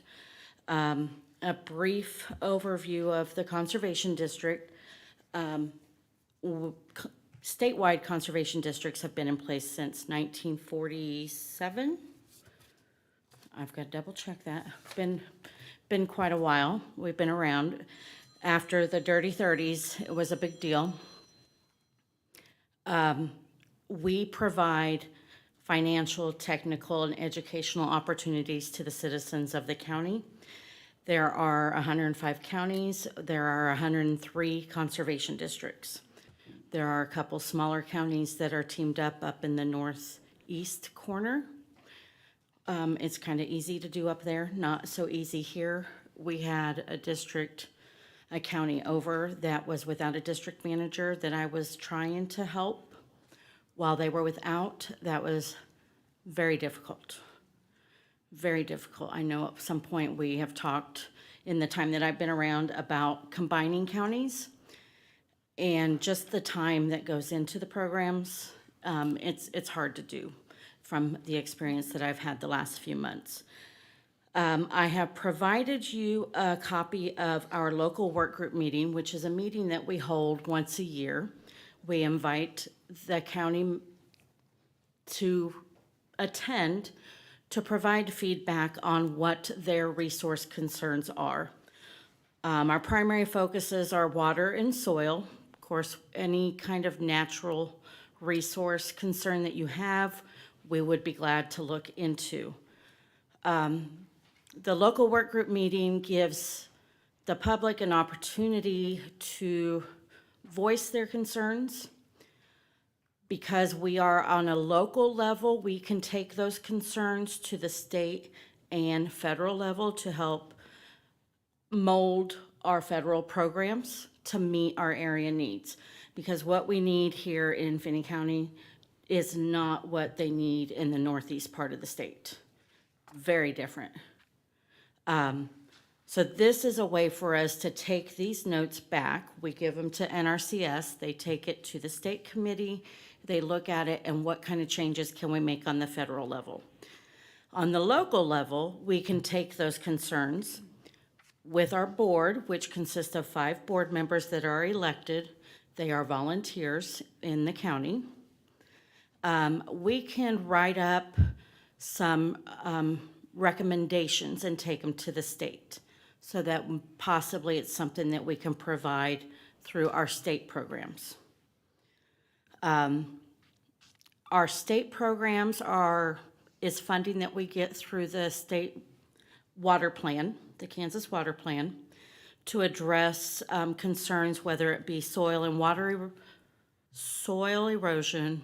or water quantity, water quality.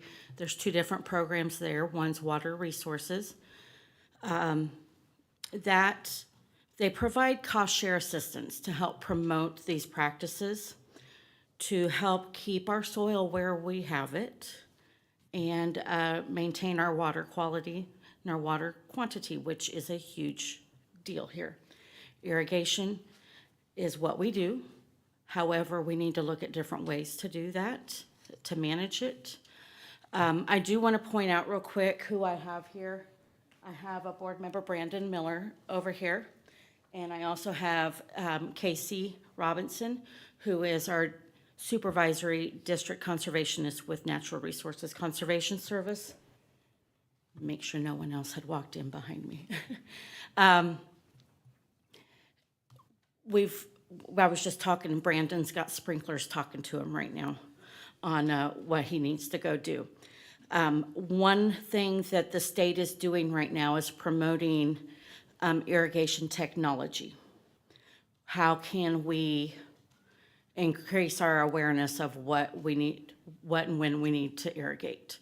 They just did an initiative for anyone in certain groundwater management districts, which we are in, to promote irrigation technology, up to $5,000 per landowner. And I did get 3 of those committed in the county. I do want to say that when these funds come out from the state,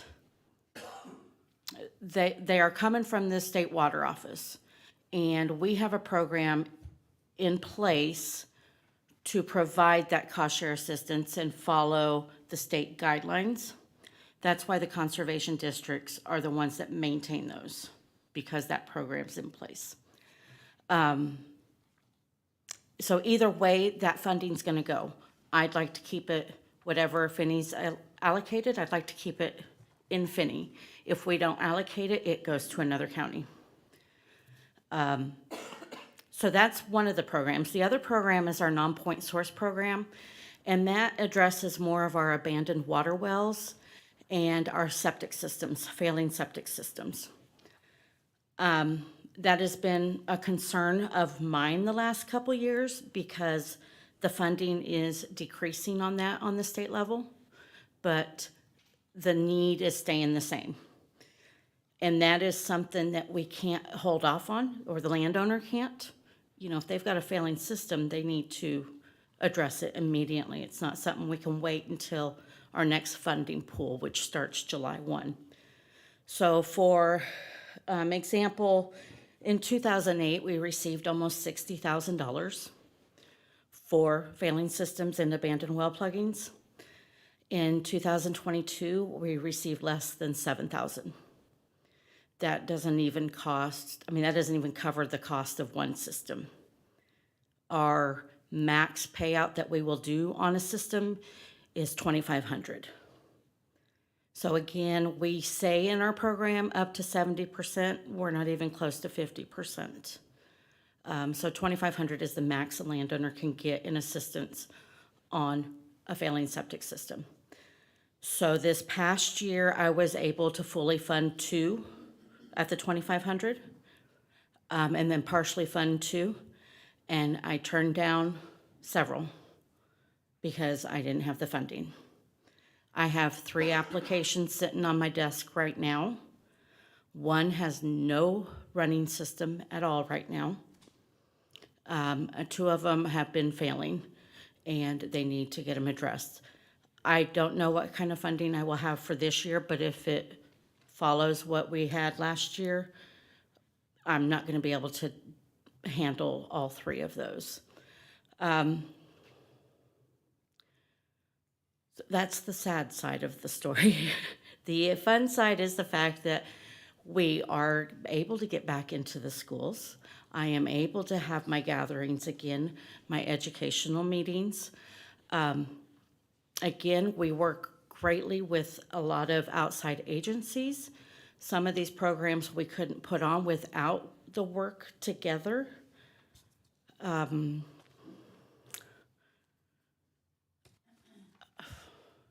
I could talk forever about this because it's a passion I didn't know I had.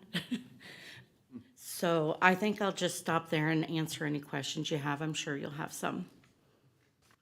Dave, let's start with you this time. Well, you answered part of the question I ask every year about consolidation, so I thought I'd address that right up front. Glad, so I'm gonna have to retire from the county commission because you finally answered the question. Well, I can say that I have actually tried it, and it is, I did not give all the focus I needed to Finney County, which is where my focus needs to be. The other county was Grant County, and they definitely have different concerns than we do. And I'm sorry, this brought me up into something else I want to talk about. I want to dive in a little bit more into urban agriculture and we see more and more people wanting to grow their own gardens and things like that. One program I always say I want to do is rain barrels, but we have to have the rain for that to work. So unless someone gets that coming, then that's on hold. I might say that we miss a familiar face that's with you year after year is not here today, so. I was expecting him, and probably just got lost in time. He's about as dedicated to your cause as anybody in the world. He is, and he will not slow down. Anyway, thank you. Thank you. And I might just add quickly, when you mentioned the rain barrel, I do have a neighbor who's all set up and ready to go when the rain comes. When the rain comes, yep. Dwayne? I see the state funds have been a little bit inconsistent. You're hoping to get an extra 2,500 out of them this year? Yes, we are seeing that we just had a meeting, a statewide meeting last week, and the Division of Conservation says it's looking like the state is going to fully match up to the 25,000. That's been their traditional number, hadn't it? Yeah, they won't go over 25,000. Thank you. You know, 25,000 5 years ago was one thing, 25,000 today, especially in its relationship to septic systems and the great change in codes and requirements. I don't know how you can make much headway in replacing or even new installations with that kind of a situation. We don't. And it's sad to sit down face to face with someone who says they've got a brand new baby in the house and they're told that they need to limit the amount of water that they run, and they just, any penny that they can get. Some of the partial funding I did last year was $100. They were happy for that $100. Anything helped. No, thank you for what you do. Thank you. Larry? You have had some, award winners though in this area. Wasn't, Dwayne Roth? Yep, I actually have that on my notes right here. He was the State Aldo Leopold Award, which is a great award to receive for his irrigation technology that he did out on the farm. We did a lot of farm field days out there. So with that came, he actually did a great video. I wanted to have him at our annual meeting, but he's so all over the place right now that it's hard to time down long enough for a meeting. But it was great too, that we have a few farms in the area that have been working with this irrigation technology. Are you guys familiar with irrigation technology? I know Dwayne is, but soil moisture probes, some of the telemetry, I want to say the reading of what our moisture level is in the ground before we water, which is a big change to traditional farming. But yeah, very proud of that award for the state of Kansas, especially Finney County. My question is this, with the failing systems that you've referenced, and I understand the shortage of funds, but does KDHE then get involved? You mentioned one that had no working system and they were needing some funds to get it working. I don't know that they, all the funding for that, I believe, goes through our program. But they haven't, KDHE hasn't entered in and say, No. get out of the home or, whatever, from a health standpoint, or? No.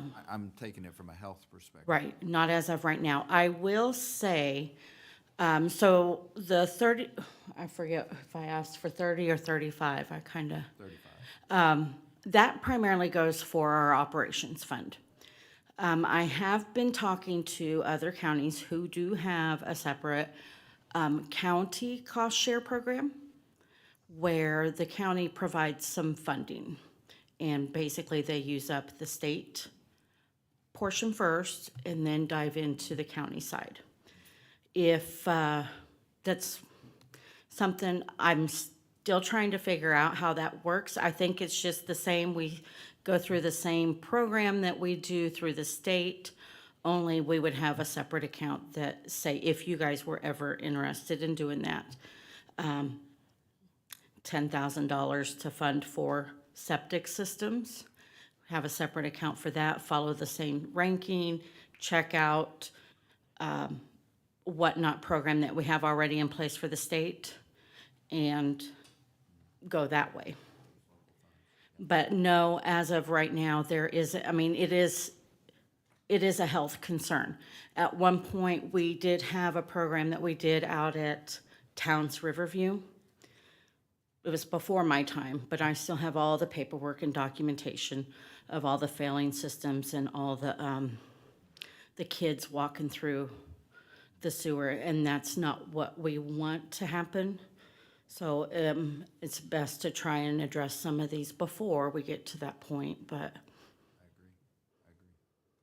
Yeah, Dwayne. I might point out that the fund we're looking at here is their operation. Yes, They do have a separate fund that deals with the yes, monies the state sends out for the yes, improvements, water improvements, sewer, all the different projects they do that way. yes. I do understand that. Yeah, but appreciate the clarification too. Okay, what is the board's desire with regard to the Finney County Soil Conservation Budget? Mr. Chairman, I move we, under advisement, the 23 budget for Finney County Conservation District. There is a motion, is there a second? I'll second that. And moved and seconded. Any further comments? If not, all in favor of the motion, please say aye. Aye. Aye. Opposed, nay.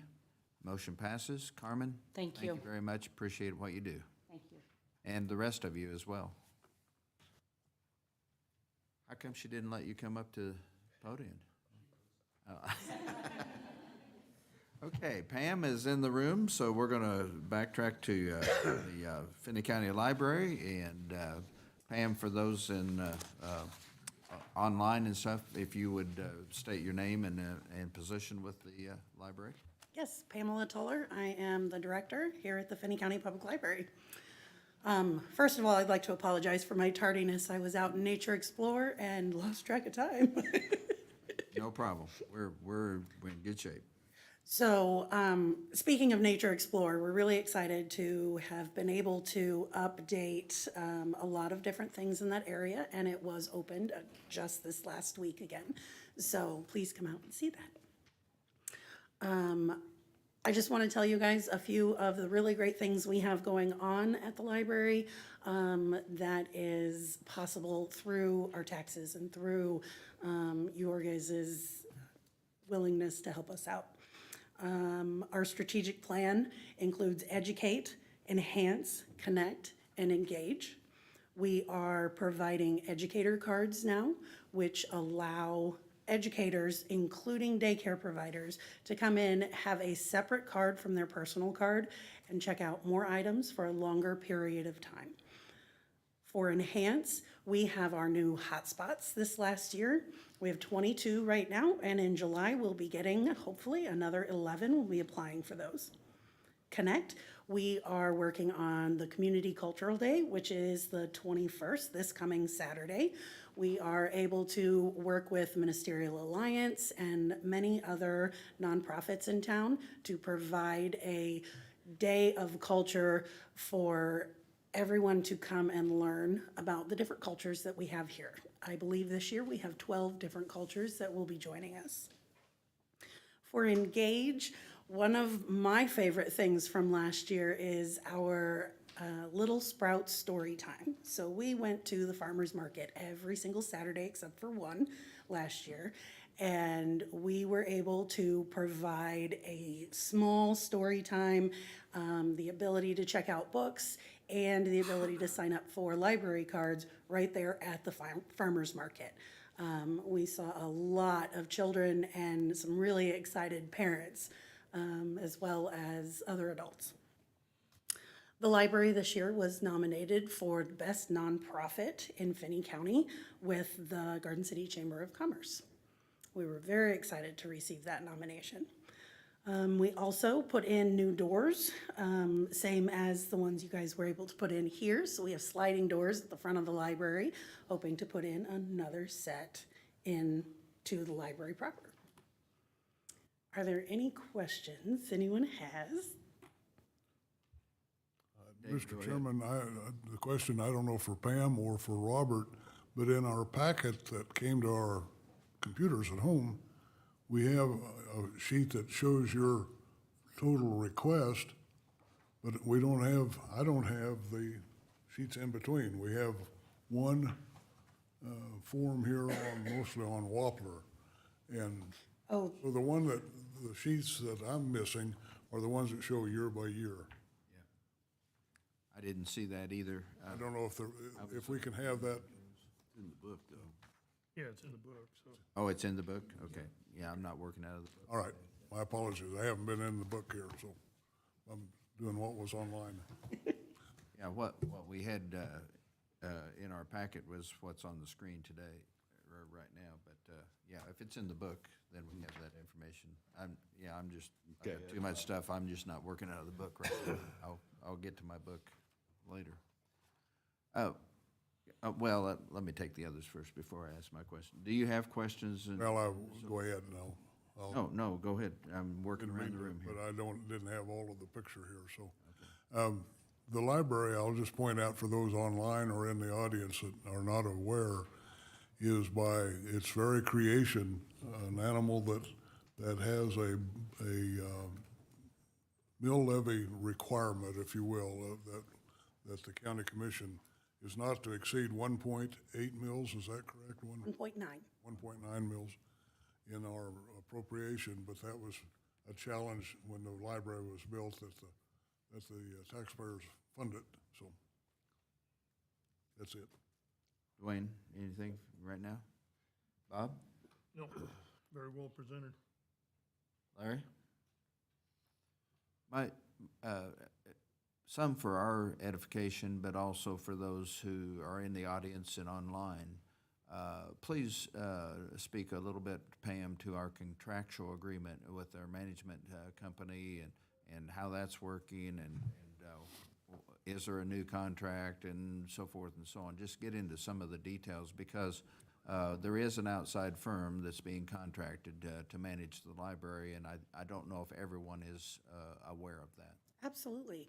So Library Systems and Services has been contracted by the library board to run the library. This started in 2002, before my time. However, it has gone very well. Since I have been the director, I have seen many great improvements. They are providing so many wonderful opportunities for us and analytics and collection development and different services that we weren't receiving before and are now for the same contract throughout.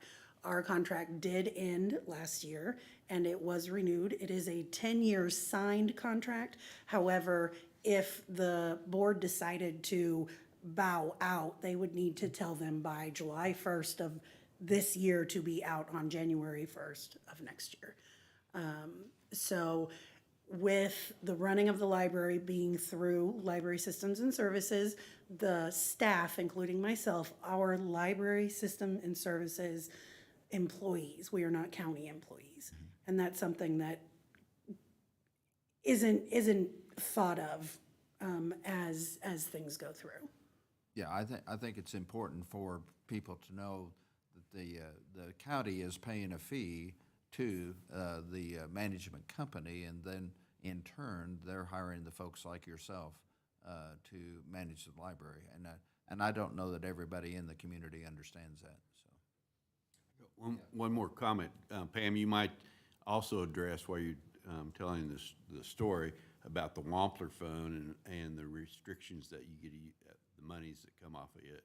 Okay, so we have a couple of endowments at the Western Kansas Community Foundation. One of them is the Wampler Fund. It is near $2 million endowment. That is the principal that obviously we cannot touch. However, there were stipulations when that money was given to the library that it be used for children's services, programs, and materials first at kind of emergency situations. It can be used for other things, but the board has decided that we pay for part of our children's materials and programs through that fund for the contract. However, we aren't able to dip into that fund for regular operating. Does that explain enough, or would you like? You know, that's pretty generous of that family to give that amount. It's amazing. And we are so blessed by that, to be able to run Nature Explore through that fund, and also be able to pay part of that contract with those monies. And I just want to follow up one thing you alluded to in answer to Larry's question. The library has another fund at the, or does it not, at the foundation? We have a few funds at the foundation. We have our library fund, which when we get the dividends and grant from it, it goes into our capital improvements. And that's how we were able to get our doors. So, yay. So that is a really great fund, and we can use that for, and it is designated for capital improvements. The other ones are Ruddick and Oswald are two other smaller funds, and those are supposed to be used for not running the library, but like materials and memorials and things along those lines. And then my other question, and I'll get to Dave, I think he has something else too, but my other question is with regard to usage and coming out of the lockdown time and so forth, give us some information about that and Sure. usage of the library and whether you're back to pre-COVID. I always hesitate to use the word COVID. We are back to completely pre-COVID, not even requiring masks or asking for people to wear masks. Masks are still available, just like you guys have them available, but they are not required in any situation. We had over 43,000 visitors in 2021, which is down significantly from pre-COVID, but we are seeing an uptick quite a bit. We are seeing a lot more checkouts, especially with those Wi-Fi hotspots. We're really excited that those are going out every day. As soon as one comes in, it's already got a hold on it. So we're hoping to get that 11 more this year and probably cap it at the 33, so we are able to afford being able to keep those forever. Dave? The one thing that's not been reported on is LS&S, or Library Systems and whatever, support the library inside the building, but outside is a classroom known as Nature Explorer, and that was a project, if you will, that was initiated by a former director and was paid for outside of the library systems contract. And so there is a place where the Wampler Fund can help once in a while, because the Nature Explorer classroom is primarily designated to kids, so children. So it takes some innovative financing to make everything work over there, but it works very well. So. Anything else, Pam, from your perspective? The other thing that I would say we were able to bring from COVID would be our digital collections. Our digital collections are way up and circulation is great on those. So we have Hoopla, Cloud Library, and Newsbank. These are all things that you can get online and be able to check items out without coming to the library. You just have to have a library card in good standing, and you can check things out without even showing up. I know my wife is an active user of your services, so. Mr. Chairman, I'll make a comment and then a motion. Comment is probably one of the few libraries in the world that has actually a cake pan collection that you can check out in case anybody wants to bake a cake. And with that, I'll offer a motion We have 257 cake pans. I'll offer a motion to take the library budget request under advisement. There is a motion. Is there a second? I'll second. Dwayne seconds, and any further comments? Well, I'll expect Dave to use some of those cake pans. No. All in favor of the motion, please say aye. Aye. Aye. All opposed, nay. Does that mean Motion you're passes. volunteering as a taste panel? I would be more than happy to be a taste panel. Make sure it's got plenty of frosting on it, so. You still Ma'am, thank you very much. have Oreos left over, or do I need to bring some to tonight's meeting? The Oreos are all gone.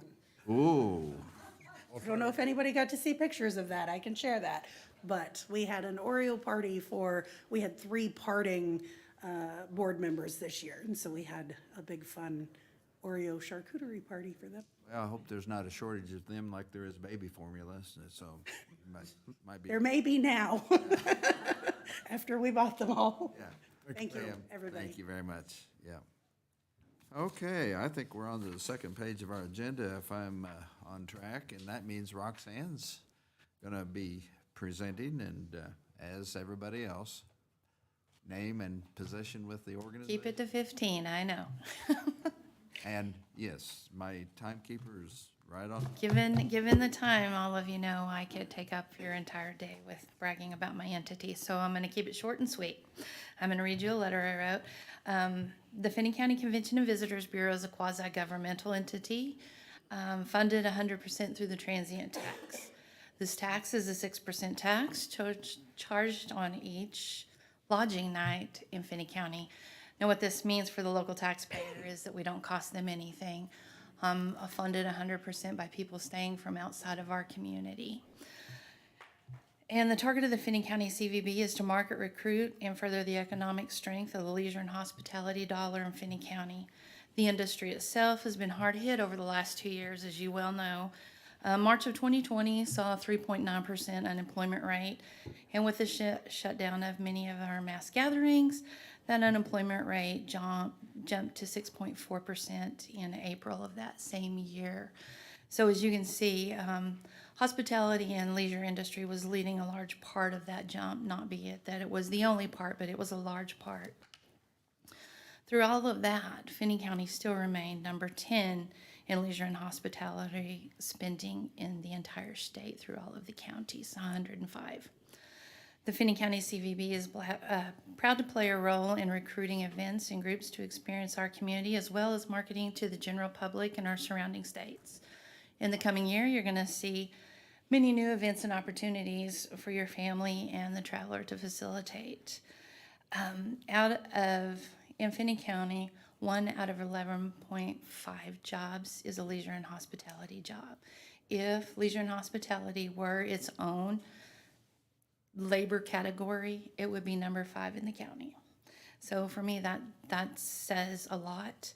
Those salaries last year were $38 million in wages and benefits, and that translated to $18.2 million in governmental revenue and $10.4 million of that being state and local revenues to your local authorities. So we're excited to report that as we move forward this year, the revenues are increasing. Our first quarter, knock on wood, was 43.99% up over last year's. Now know that last year's was a record low, but we are looking, as we look towards the future, we are trending at that 2019 level. So we're very excited about that.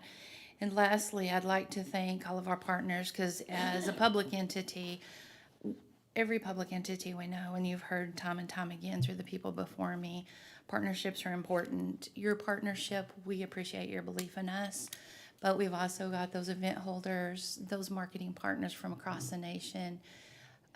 And we just want to thank those, and mostly I want to thank our board, who, as with all of your boards, volunteers their time and does this for the love of it, because they're not getting paid. So I would stand for any questions that you might have for me. Look over at Larry first. My only comment is that, you know, I come to garden usually early Sunday mornings. That's the only time once a week I do that and it's interesting. I kind of survey the landscape. hotels as you drive in, and I'm going, it's up. It is up. It's starting to trend that way, and we've got, like I said, we just finished up with the Charity Classic as the transit group just went. They assisted us with that. I think you're starting to really see us being more of a regional location. People aren't quite as apt to fly as they have been in the past. So I think you're seeing a lot of that traffic being generated our direction on weekend stays. I had a family from Wisconsin who was here for a week and a half. Well, it looks like just surveying the vehicles that you've got a lot of construction people that are back in the. There are some, especially in our independent facilities. Bob? No, I just think it's great to see the activity and it's going, and you know, just anything we can do to keep promoting the community is gonna be the most positive thing we can do. We're really blessed to have as much retail as we have that brings a lot of surrounding people. It's just been fantastic. Dwayne? Just simply a comment, I noticed that your calendar, you have quite a few main events still coming up for the. Yes, we do. You're gonna keep quite busy. Do you see any completely new things, or this? I'm glad you asked that question. So we have coming up, I don't know if any of you have heard of the Great Race. It's a anti-car road race across the nation. We will be part of that next year. We will be a stop on their branch. Also next year, we are the host to the NJCAA National Championship Division III, I believe it is, ladies golf tournament. And there's one other event I'm not sure that I'm supposed to talk about yet. That will be a national championship in April. So we are moving forward. We are working on that 23-24 year. Dave? One of the things you battled, and I'm sure you're aware of, it's when the news reports that Finney County has 11,300 and whatever COVID cases. Makes it sound like those folks, 11,000 of them running around on Main Street in Garden City. So let me clarify for the world out there that 11,000 cases is from the very beginning of time. And I realize that, but not everybody does. And in talking to some business people, they say it's hurt business because that family or the couple that were 4 counties over that would come to Garden City for leisure or to shop or whatever suddenly are somewhat reluctant because of our COVID. Maybe that will get better soon. I hope so. And then can you comment on the Star Bond project? I understand it's back up and going. Does that look like? So that is out of my area of expertise. I am with you, the rest of you. I know very, very little, so I hate to comment on anything and it be considered fact.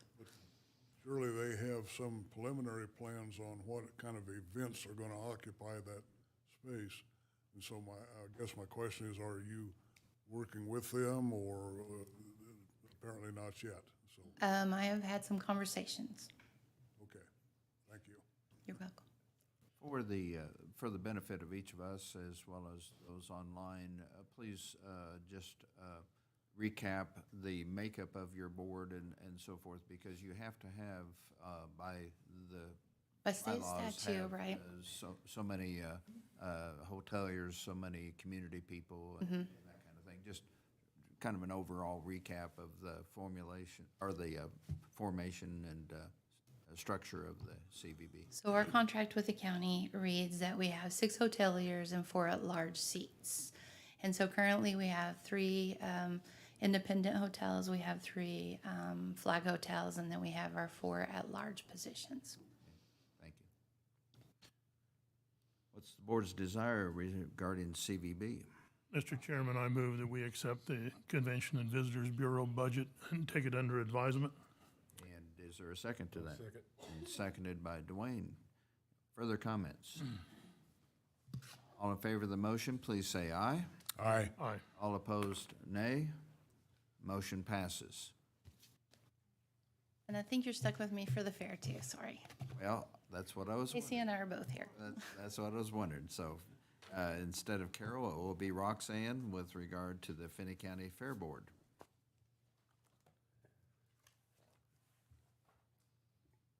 So the Finney County Fair, gentlemen, I'm excited to tell you that we're making great strides. We are now a 13-member board, 21 seats available. So if you know anybody who is looking to serve on a board, we would definitely be willing to take their application. This is up from the previous years. I believe when we first started this conversation, there were 5 board members. You're going to see a lot more opportunity. The members that are on our board now are very hardworking individuals with a lot of wonderful ideas. There's a lot of fresh blood and a lot of passionate individuals who are you're going to see some new stuff this year. You're not going to see a carnival, correct? But you are going to see some carnival-esque events going on, funded through our community themselves, which I think probably is even better because I believe it's the Finney County Fair. My belief is that it needs to highlight everything that Finney County has to offer and the fun things, and for us to get out and just visit with each other and kind of begin to understand each other. So we are asking for the same amount that we have received in the past, no increases. I see Dwayne pick up the fair book, and we're so excited because the fair book comes out about a week before the fair. And ta-da, you have a document in front of you. So like I said, we're making great strides, and I think you're going to see a lot of changes in the upcoming years as the fair progresses. And again, for all of us, including Megan over here with the telegram, the dates of the fair are, Yes, is it the last week? the last week of July. 16th starts it off, and that opening weekend, we are hosting a softball tournament to kind of kick off the fair, and that, I think that first weekend is the horse show, and then we move Right. into the 20th, that next week, starting the Tuesday would be. The beef show and yeah, goats. starting Then we start the animal entry- projects. Entries and all that. Okay. Would you list your board members? Just, you have my, Right off the top of my head, Bill McNeil, Casey, myself, Carol Fry, Mike Devers, Tiffany Harmon, Jessica Jewel Dorsey, myself, Micah Bunch, Tian Gillen, George Fry. I know I'm forgetting people, and my apologies out there if I've forgotten your name. But Mr. Dries is our liaison. Oh, Trista Joyce. Yes. Sorry, Trista. I haven't had a chance to look at that book yet, but is there an antique tractor pull this year again? There is. There is. You Good. have an antique tractor to Well, I pull? know an antique here next to me that has an antique. Glad you're sitting next to him, I might point out that the Fair Board has really put a lot of time in this. Saturday of the fair is going to be awesome, so there's events planned all day long. So literally spend the day out. The last weekend of the fair is going to be. For Saturday, we're gonna have a craft fair. I mean, we're hoping to fill up the dirt parking lot from one side to the other with things to be, the car show, all different types of activities, the axe throwing, paintball. The Highway Patrol is going to bring some stuff out for us. Yeah, So we're very excited. yes. We put them in a cage, don't worry. We just don't let them go random. as long as the axe show is not like a dunk tank thing with, yeah. You know, they did offer to put a dunk tank in with us commissioners as volunteers. They did offer. That was a Any of you are conversation. welcome to fill a position. Well, Commissioner Larry Jones was concerned that he didn't see anything about mutton busting in the booklet, so. Well, this year we are not offering mutton busting. We cannot, or the sheep guy that provided the sheep are not The available. livestock is hard to come Yeah, by. as a past judge, we were blaming it on the poor judging that caused it. Yeah, we thought it was quality of judges. You know, yeah. We have quite a little experience with your fair as judges, either the mutton busting or the decorating the outhouses. Oh, Oh, maybe we can get some outhouses going. I believe that was privy is the word we used as opposed. I would offer a motion to accept the Fair Board's budget proposal and take it under advisement. is there a second to that motion? Second. And seconded by Larry. Further comments? I just have Oh, one. yeah, go ahead. For the 4-Hers and everybody out there who needs a copy of the fair book for the rules and regs for the entries, they're gonna be available at the extension office. At the extension office for $5. Okay. Okay. Good, And if not, call the CVB and we'll get you one too. yeah, good information. Thank you. We haven't voted yet, so you can't leave. All in favor of the motion to take the county fair budget under advisement, please say aye. Aye. Aye. All opposed, nay. Now you can leave. Thank you. Motion passes. Okay, then, next on the agenda, Lana Duval with Economic Development.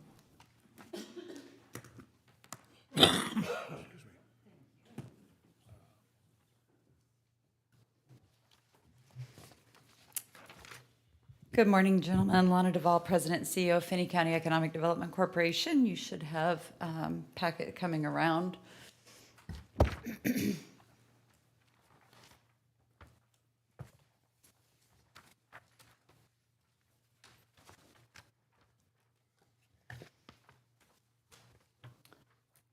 I would like to recognize that we do have one of the Finney County representatives to the Finney County Economic Development Corporation Board of Directors, Stuart Nelson, here with us this morning. So thank you, Stuart. I'm sure he'd be happy to field any questions y'all might have from the board side as well. He looks ready. He's always ready. Fortunately, our board is very well informed and can answer just about anything that comes up. All right, if everybody has the budget document in front of them now, we do have the request laid out for you. 2022, the request we made to you was $215,000. We had not had an increase in several years prior to that. For 2023, you will see that there is a pretty significant increase to both Finney County and the city of Garden City. The city of Holcomb has also received a request to increase by $2,000. And largely that increase is just that we put off for a very long time, increasing our budget requests and continue to just operate and stay within our means as much as we could. However, we have a lot of things coming up that are going to require that your Economic Development Corporation has the opportunity to do the things that have to be done in order to continue to grow. We have run completely out of industrial sites that are ready to go. And so every project we're working with now requires that we find ways to get infrastructure, including roadways, obviously water, sewer. There's just a lot more going on because we have filled up everything that was available. And it is going to require additional funding to make sure that we can continue to keep up with the pace of growth that we've had. We always do like to show you that we measure what we're doing. So at the top of that second page, you see the real property valuation, and that's probably the most telling of the things that we measure as far as a direct correlation to the work that happens at Finney County Economic Development. We've continued to remind you that your oil and gas valuations have continued to shrink over the years, and without the growth in the real property valuation, we would have a very different picture of where you are, excuse me, as you look at your opportunities for tax collection. One of the things we wanted to do this year, just simply because there are certainly peer cities across the state that we could run some comparisons to. We chose 3 communities that also have community colleges, so they're very similar in what they're funding as a community. We chose Liberal, Dodge City, and Great Bend to compare to. And instead of looking at the total county valuations, we instead looked at the city valuations because obviously Finney County is a larger county with more real property to value. So instead, we focused on just the city valuations, which is where most of the growth is. And if you look at that, the average growth among the three other communities was 14.1% over a 10-year period. In Finney County, it was 36.8% over that same period, which means that we're growing at a pace of a little over 2.5 times faster than the communities, the peer communities around us. We can assume from that about 38% of the growth is based on inflation, the location that we hold in the state, agricultural growth, community college presence, and the presence of some form of economic development. But the remaining 61% in Finney County has to be attributed to the efficiency and the effectiveness of your economic development corporation. So when we look at the attributed growth, which is that next category there, the value of that attributed growth, you can see that the growth over a 10-year period was $155,876,000, and the portion of that, 61.7% of that, is $96,175,683. So shows what your property taxes have increased since 2012, which is $26,493,293. And if you look at that, what's attributable would be $16,346,361 just to Finney County. That doesn't include the other taxing entities.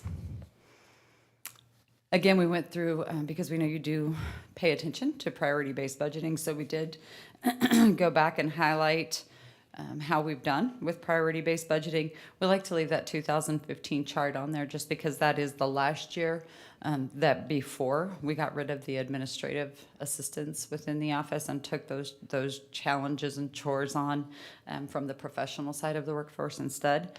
So we like to keep that in there as a benchmark to remind you what we were before. So administration in 2015 was about 30% of our budget. In 2023, it will be about 6% of our budget. And I'm happy to answer any questions that you may have on that.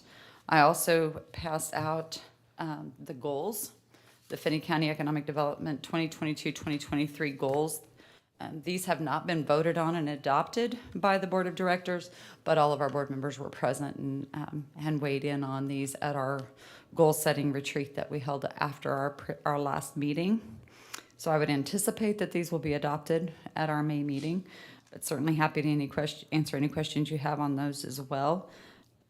I will mention that very last goal on there, the facilitate fifth week meetings with our FCEDC partners. And thank you to Commissioner Kreitzer for bringing up that idea to our board, and our board was very receptive to that idea. So the first one, because we have Memorial Day on Monday this month, it'll be on Tuesday instead, and it will be a luncheon. You'll receive an invitation to that, and we're hopeful that all of our partners can be there. And each time we have a fifth week, we'll try to do something to highlight either project progress on one of the goals we're working on, or just a general update while we have some lunch. And certainly we would ask you to bring anything that you're working on that we can assist with to those discussions as well. Dave? I don't have any questions right now. Dwayne? I'm fine, thank you. Bob? Yeah, I think the growth has been very, very positive, and you look at this year, and earlier we had our assessor in and explained that there was going to be a big jump basically due to market value, but there'll also be a more significant jump based on projects that have been completed or are under construction. And I think that's going to be a big, big step.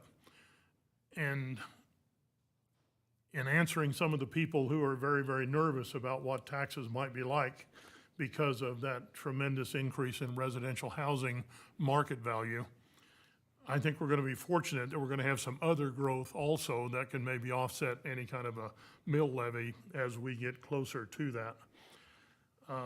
Addressing a little bit on that last comment that she talked about, that fifth Tuesday, I think it's important that all of us who are involved in funding economic development know and understand a little bit more closely what it is they're doing and what they can tell us they're working on in terms of particular projects. Because we continue to bump up against the city and vice versa, the city against the county.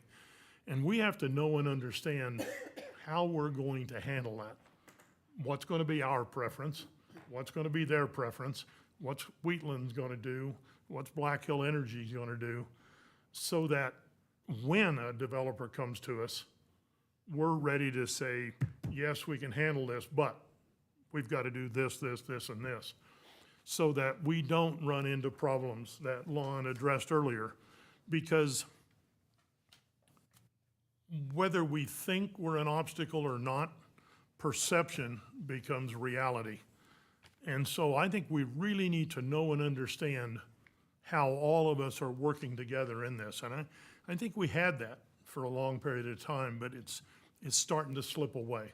So I think it's time to get everybody back in the same room, if possible, and try to see where it goes from there. Larry? I was able to listen in to the Kansas Housing Resource Committee, and it is amazing the amount of different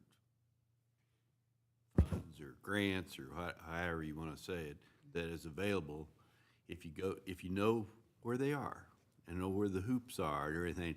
And so my always go-to answer when somebody asks me a question is to call you. We appreciate that, and we're happy to answer those questions. Yeah, it is, it's interesting because you guys have heard us talking about childcare and housing, probably those two more than anything else, for a very long time, and you're very tired of hearing us talk about it, and I get that. But finally, at the state level, they're acknowledging that, oh my goodness, yeah, we have a huge problem. And I think that's just, we always talk about let's skate where the puck's going. Let's don't skate to where the puck is today. And I think you should feel a lot of pride in the fact that your staff and your board that's been appointed to Finney County Economic Development Corporation is very forward-thinking and very understanding of where the market's moving, not where it's been, not where it is. That makes a huge difference. And when we get asked, which we get asked all the time from everybody across the state, what's the secret sauce?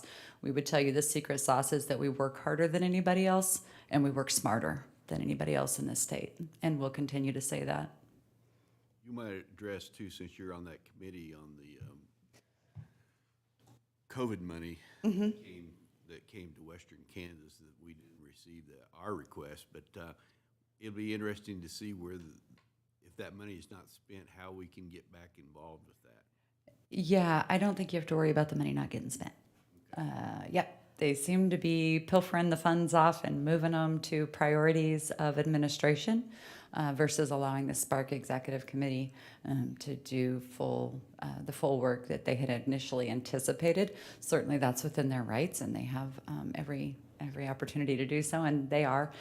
To the point you made about housing, there have been many of those programs where the funds have been dedicated either through budgetary action or through governor's administrative action.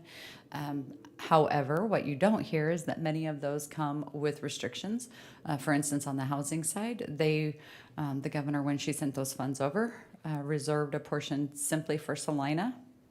No explanation of that, just those monies can only be used in Salina. So, we would just caution folks not to get overly excited and think that we're going to see a huge influx of funds.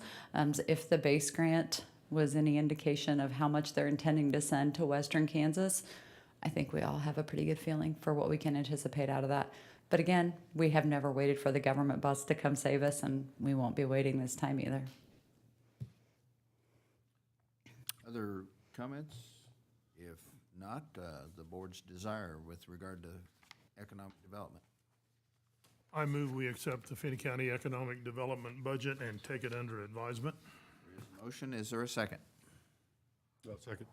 Seconded by Dwayne. Further comments? All in favor of the motion, please say aye. Aye. All opposed, nay. Motion passes. Thank you very much. Thank you. Lana and Stewart. Dory, what time is the lunch supposed to arrive? It should be here by 11:30. 11:30, because I don't see Steve in. Yeah. That's okay. We could probably move on to board governance. Well, that's what I'm inclined to do, is move down to board governance and then maybe even in the staff for the next, well, it looks like maybe some has arrived. But we'll plan on breaking about 11:30. Thank you, Lana and Stuart. On the board governance, and Dory and Robert, as I go through a couple of these things, correct me if I misspeak based on the conversation we had about special sessions and so forth. The one thing that I did speak to the city commission with regard to the blackbird mitigation subject, and they are interested in meeting in a joint session. And if we do that, then we need to include Holcomb, I believe, as well, and then have other stakeholders involved. But I have reached out to the mayor, and I have not received a confirmation back because he was at a robotics thing last week. But I've asked for them to consider late morning or lunchtime on June 6th, which is our regular board meeting time. And so I've invited them to consider that as a meeting just for the subject of the blackbird mitigation. And also, I will be meeting with CVB board this next week, and have already invited them to be here. And that is a day that Jason Clough, the person who put together that report, can be with us in person. And I think it's important for him to be here to verbalize some of the things he put in that report. So just put that on your calendar. We're targeting late morning after our meeting or lunchtime that day, and on June 6th. We had talked about a special time to have to talk about our board goals. More than what we've done in the past. We've talked, and we talked last time about meeting to do that in a work session rather than just doing an hour here and there with our regular meetings. And I didn't know, I still don't know what our total agenda will look like for June 6th. But I'm looking to Dory and Robert just as an indication. Do you think we would have a couple of hours in that board meeting between our business items and a joint session with the city that we could at least begin that discussion in a more serious fashion? Or do you see our agenda being heavy that day? At this time, it's not a heavy agenda. It's 3 weeks away, though, so. Okay. Well, at this point, we're going to plan on having, carving out a special time for a work session during that board meeting day, because I'm very respectful of Dwayne needing to be out, and I don't want to use other days if we can avoid doing that. So, June 6th is bad. I may not be. well, doing much, you're supposed to start on June 7th, you know, with or the afternoon of June 6th. I know. The month of June I know, is bad. I know, I understand that, but we aren't meeting the 30th of May, but, so, It's gonna rain, so you're gonna have some wheat? We're planting milo. really yeah, hard it's and heavy. planting time at that time, but, I do understand that, and And it I will be respect that. planted regardless, even if it has to sell it to the insurance. Yeah, Notice yeah, they're trying I to buy understand, coffee. yeah, I did see that, yeah. So anyhow, that's something we're gonna try to start at least on June 6th. And I understand how we may or may not be able to be here as board members, but we're gonna try to do that. And then the last one, which we haven't set a time yet, but we had talked with our neighborhood and development office about code enforcement. The city had a pre-meeting the other day, just running through their ordinances and so forth. Bob was there. It was fairly routine.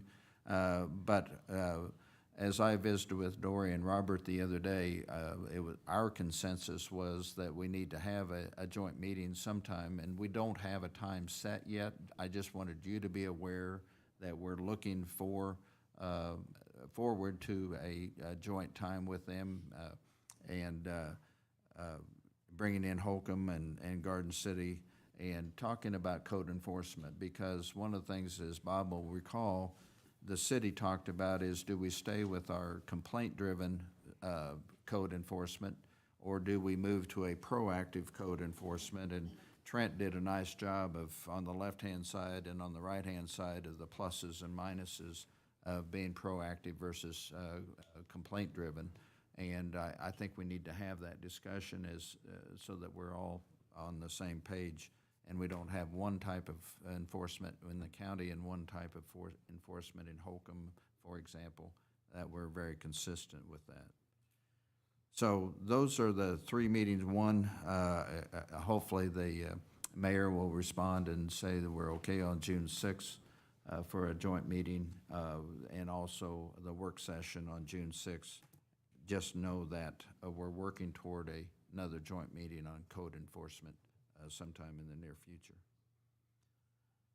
Did I miss anything, Dory and Robert, from what I suggested to you the other day? Okay. On the second item under board governance, if you recall, we voted to stay in the contract with the attorneys with regard to the indigent defense contract. However, we said we want to discuss it, and the attorneys said we want to discuss it as well, because there's some terms and conditions in that contract that they're concerned about, and as we are with regard to some of the terms as well as the funding. So what I am doing as chairman is, and under chairman prerogative, is I'm appointing a task force from the county that will include Dave Jones, Commissioner Dave Jones, Commissioner Bob Kreitzer, Dory, our county clerk, and Robert, our administrator, to a task force to meet with the delegation from the attorneys. And that meeting has been suggested to be at 2 o'clock on May 25th, or anytime the morning of May 26th. So I'm looking to Dave and Bob first. Do you have a preference if it's the afternoon of May 25th or the morning of May 26th? I don't at this time. Yeah, I guess I'd say the afternoon of the 25th. Okay, so 2 o'clock, May 25th. Robert, if you'll respond back to them, or Linda, whoever is, no, that's right. No, excuse me, I misspoke. Robert, if you'll respond back to them. Well, I couldn't remember who the email came from with regard to the dates, but yeah, we need to just confirm the date with them. 2 o'clock, May 25th, and it'll be here in the administration building. And then, in the meantime, I have asked Robert to visit with Linda, and because Linda cannot be involved in the discussions, but there may be some things she recalls from the discussion we had previously that need to be on the discussion list. So just to simply say, you know, in all candor, after speaking with the disciplinary commission with regard to this issue, I am not at liberty to be involved at all. oh, okay, I thought you could be, just to interpret what those things were. Okay, so Linda won't be involved at all. I knew you wouldn't be involved in the negotiation. I knew you wouldn't be involved in negotiations. I didn't realize there were further restrictions. Okay, and that's fine. We honor that. Yeah, okay. So anyhow, that meeting is at 2 o'clock, May 25th. We're going to do, well, is yours about two? No, but is yours about 2 minutes, or? Oh, it's gonna take longer than that. Okay, all right. So we have the item that we added to the agenda with regard to Russ Jennings Memorial Complex will save until after lunch. So with Steve in the audience,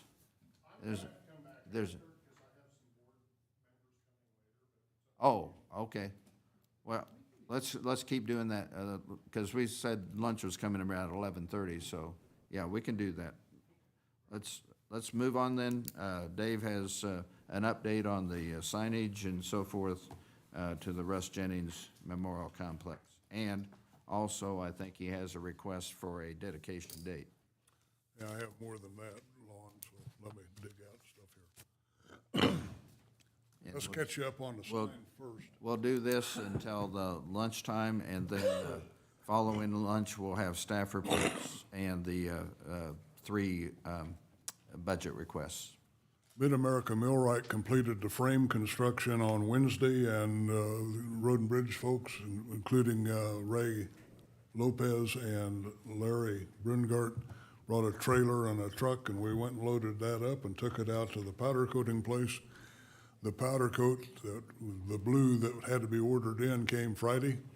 Saturday, I was out there, and they were sandblasting and getting ready to put the powder coat on, and Road and Bridge folks in the morning will go pick those frames up and set them. So without the billboard on it, without the sign itself. Now, what I told Darren at A1 is we'd probably like to hold up and not put those panels in until just a day or so shy of the dedication, and then bolt them in. We can cover them with a plastic tarp or something so we can have a great unveiling. That said, there's been a couple changes, and I'm going to take the blame because I added a little to your cost. After looking at the signs with a blank side facing a parking lot or a building, I asked Darren to get a sharp pencil out and see what he could do to put the same verbiage on the inside, but do that out of the vinyl where they just, they glue on the van. It's not going to be raised letters. And that added $110. And I told him, do it. And if the board won't approve that, I'll pay the $110. So I seek your approval there. And then a bigger approval, the J. Russell Jennings Memorial Complex caused some aught for some people. And I wouldn't name them, but some of them are sitting fairly close. And I was asked to check and see about changing that from J. Russell Jennings Memorial Complex to the J. Russell Jennings Correctional Complex. Well, it takes a different spacing, but it added $800, and so I authorized that change, so that we need to change probably in our motion the verbiage, because we had in that J. Russell Jennings Memorial Complex, and the signs are going to say. I tell you, I thought we shut that off. Shut her off. What was wrong with the memorial? Well, I had a call from the county administrator. That was at my suggestion, was a correction. It's a correctional complex that he worked so hard to establish and so forth. And in speaking with Beth and a few others, they thought it perhaps more appropriate that it would be formalized that it is a correctional complex that he championed for all these years. Sitting here close by, and I wouldn't mention her name, but she said, that sounds almost morbid, being a memorial complex. That's kind of, I'm putting words in your mouth. The complex wasn't built as a memorial, and so it makes it sound like a memorial complex, not a correctional complex, so.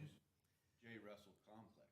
Well, it's already done, so please, you guys don't want to ever authorize me to take over a project, because, okay, we've got that sign business behind us, and so drive by it tomorrow morning, and there'll be signs set.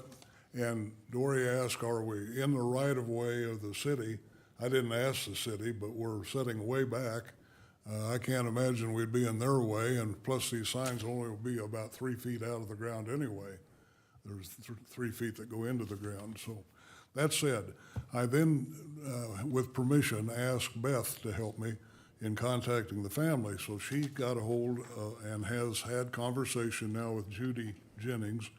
And Judy said they can have the entire family here on Friday, June 17. So I'd like to nail that date down. The time for an unveiling or for a dedication is up to us, morning, noon, whatever. But I have some questions to go along with that. Like, do we want to have a J. Russell Jennings day or a week? The city's real good at having those proclamations. Do we want to have an open house? In visiting with Beth, she said an open house would be welcomed, and they could have some refreshments, you know, cookies and punch or whatever. So I'm going to stop here and see if there's a time of the day that we can agree on so that we can have that kind of etched in stone, and then I'll go on with my couple other items. Thoughts, Larry? I like 10 o'clock in the morning. And then I think the open house and the, Open house and whatever. refreshments. Wellness, one question, is there gonna be some type of landscaping around the signs? Well, not yet, but we're putting down a pad under them so that the mowers don't run over the signs. Good idea. Bob, do you, thoughts? That was Yeah, Dwayne? 10 o'clock. June. And Dwayne is questionable on attendance. No, I think that's a Friday, June 17. June 17, Friday. But I think the 10 o'clock time makes sense. All right, we'll pass that on to the Jennings family and go from there. One other thing on the signs that I forgot to mention, Beth said, you know, that juvenile detention center is a 24-hour-a-day thing where she might want to put solar lights out there. So I asked the road and bridge guys, move those signs back 3 feet from the curb so that there's a little grass to stick solar lights in if they want to put solar lights out there. So that was this morning's change.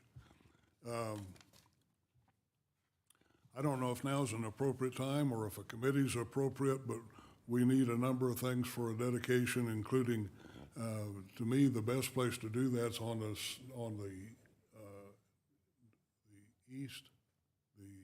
southeast corner down by the juvenile detention center. And because the signs actually face the street, we almost need to barricade off a little at that intersection for a ceremony. And we need to probably consider a sound system of some sort so that people can hear, and maybe notify the sheriff to put a car or two over that direction, kind of for traffic control. And what I have a couple of questions that do you, as at a dedication ceremony, want to see like an invocation to start with? If so, I can ask a pastor to do that. Flag salute, we can ask if you would like to have a flag salute. There's a flag in front of the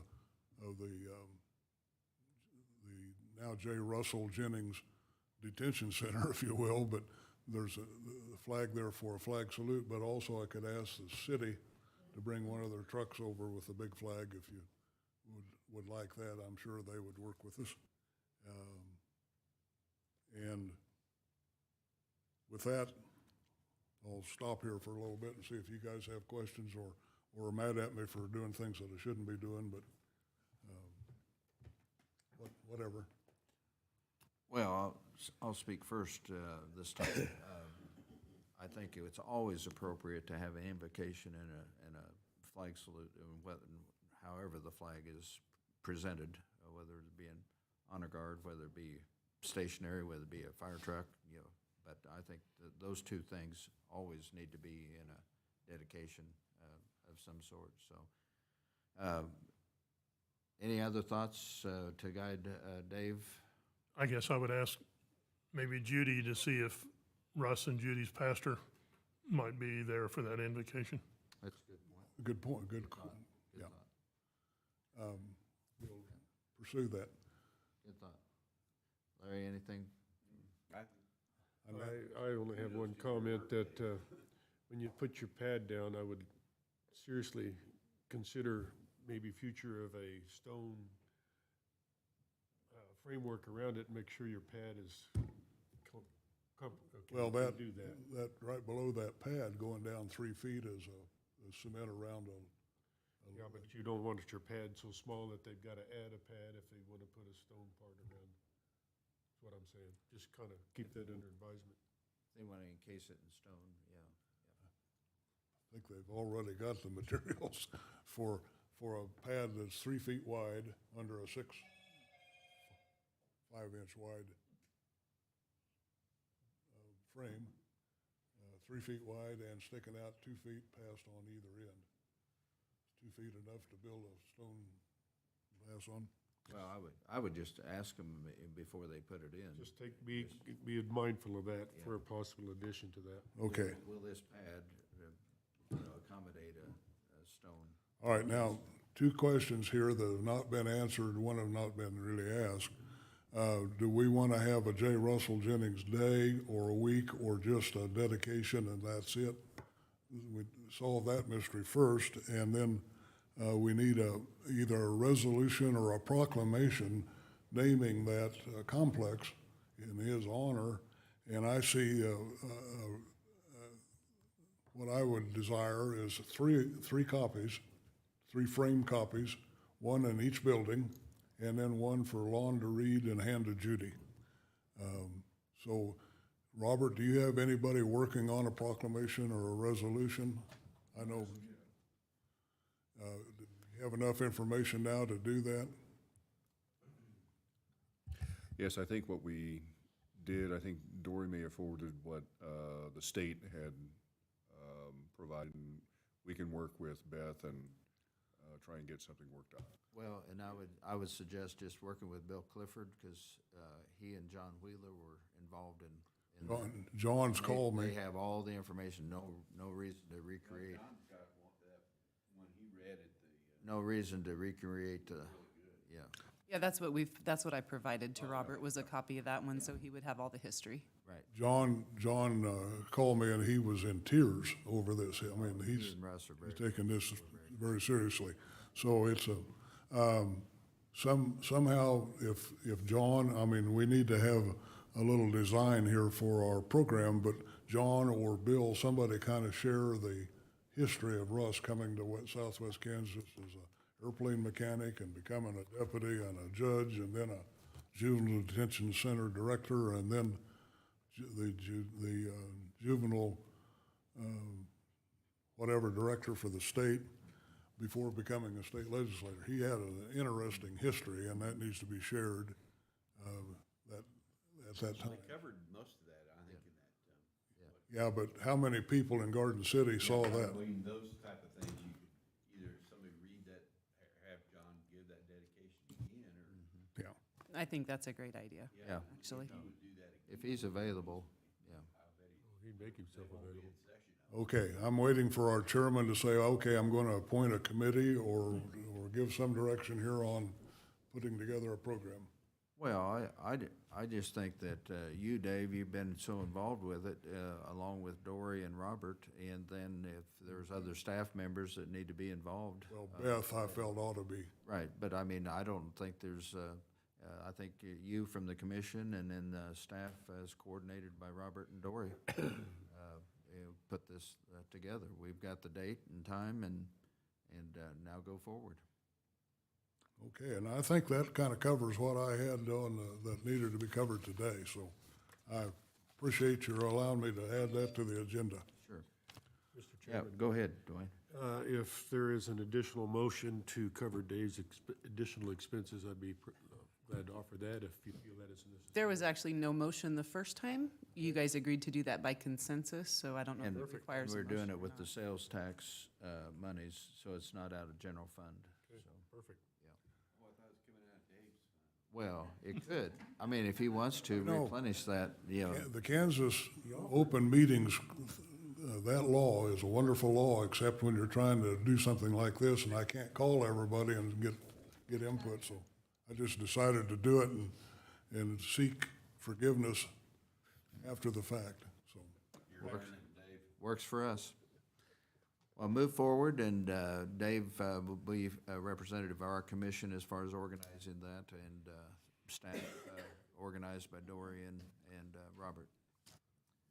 And with that, if lunch is supposed to be here around 11:30, we're going to take a brief break, and then we will reconvene at 12:30. If you need to run errands, do emails or anything like that, because I told the other group that we would start at 12:30 or later, so.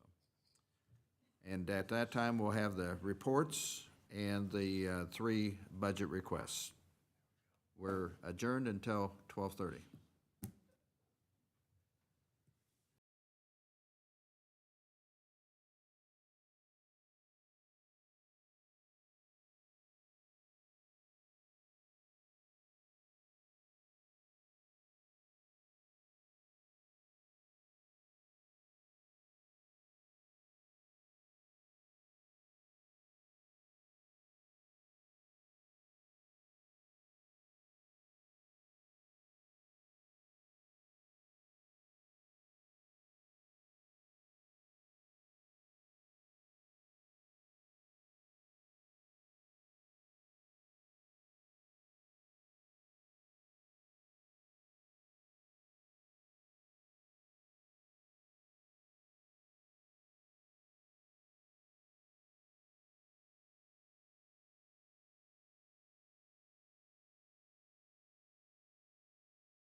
guess I should turn my mic on before I get chastised. That we will hear from Steve, and then if they aren't here, we'll go into our reports, and then hopefully they'll be here by 1 o'clock or so, and we'll get the other two in sometime yet early afternoon. So with that, Steve Quakenbush, come up to the podium, and for those who might be joining with us online, please state your, when you get back to the microphone, state your name and position and agency, please.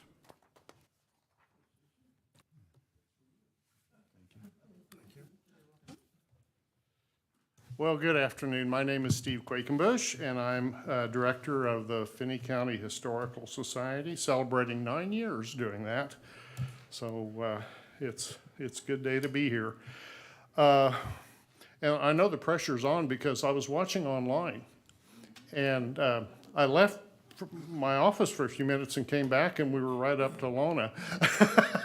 So I thought, I better get up here.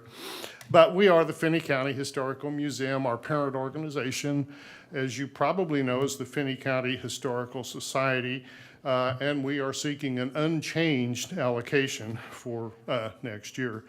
Our purpose is real simple. It's preservation of the past to enlighten the future. And I do have a couple of board members here, and I don't know if they want to say anything, but I'd like them to introduce themselves. I didn't know they'd make you do that. My name's Ray Heineman. I'm a member of the board.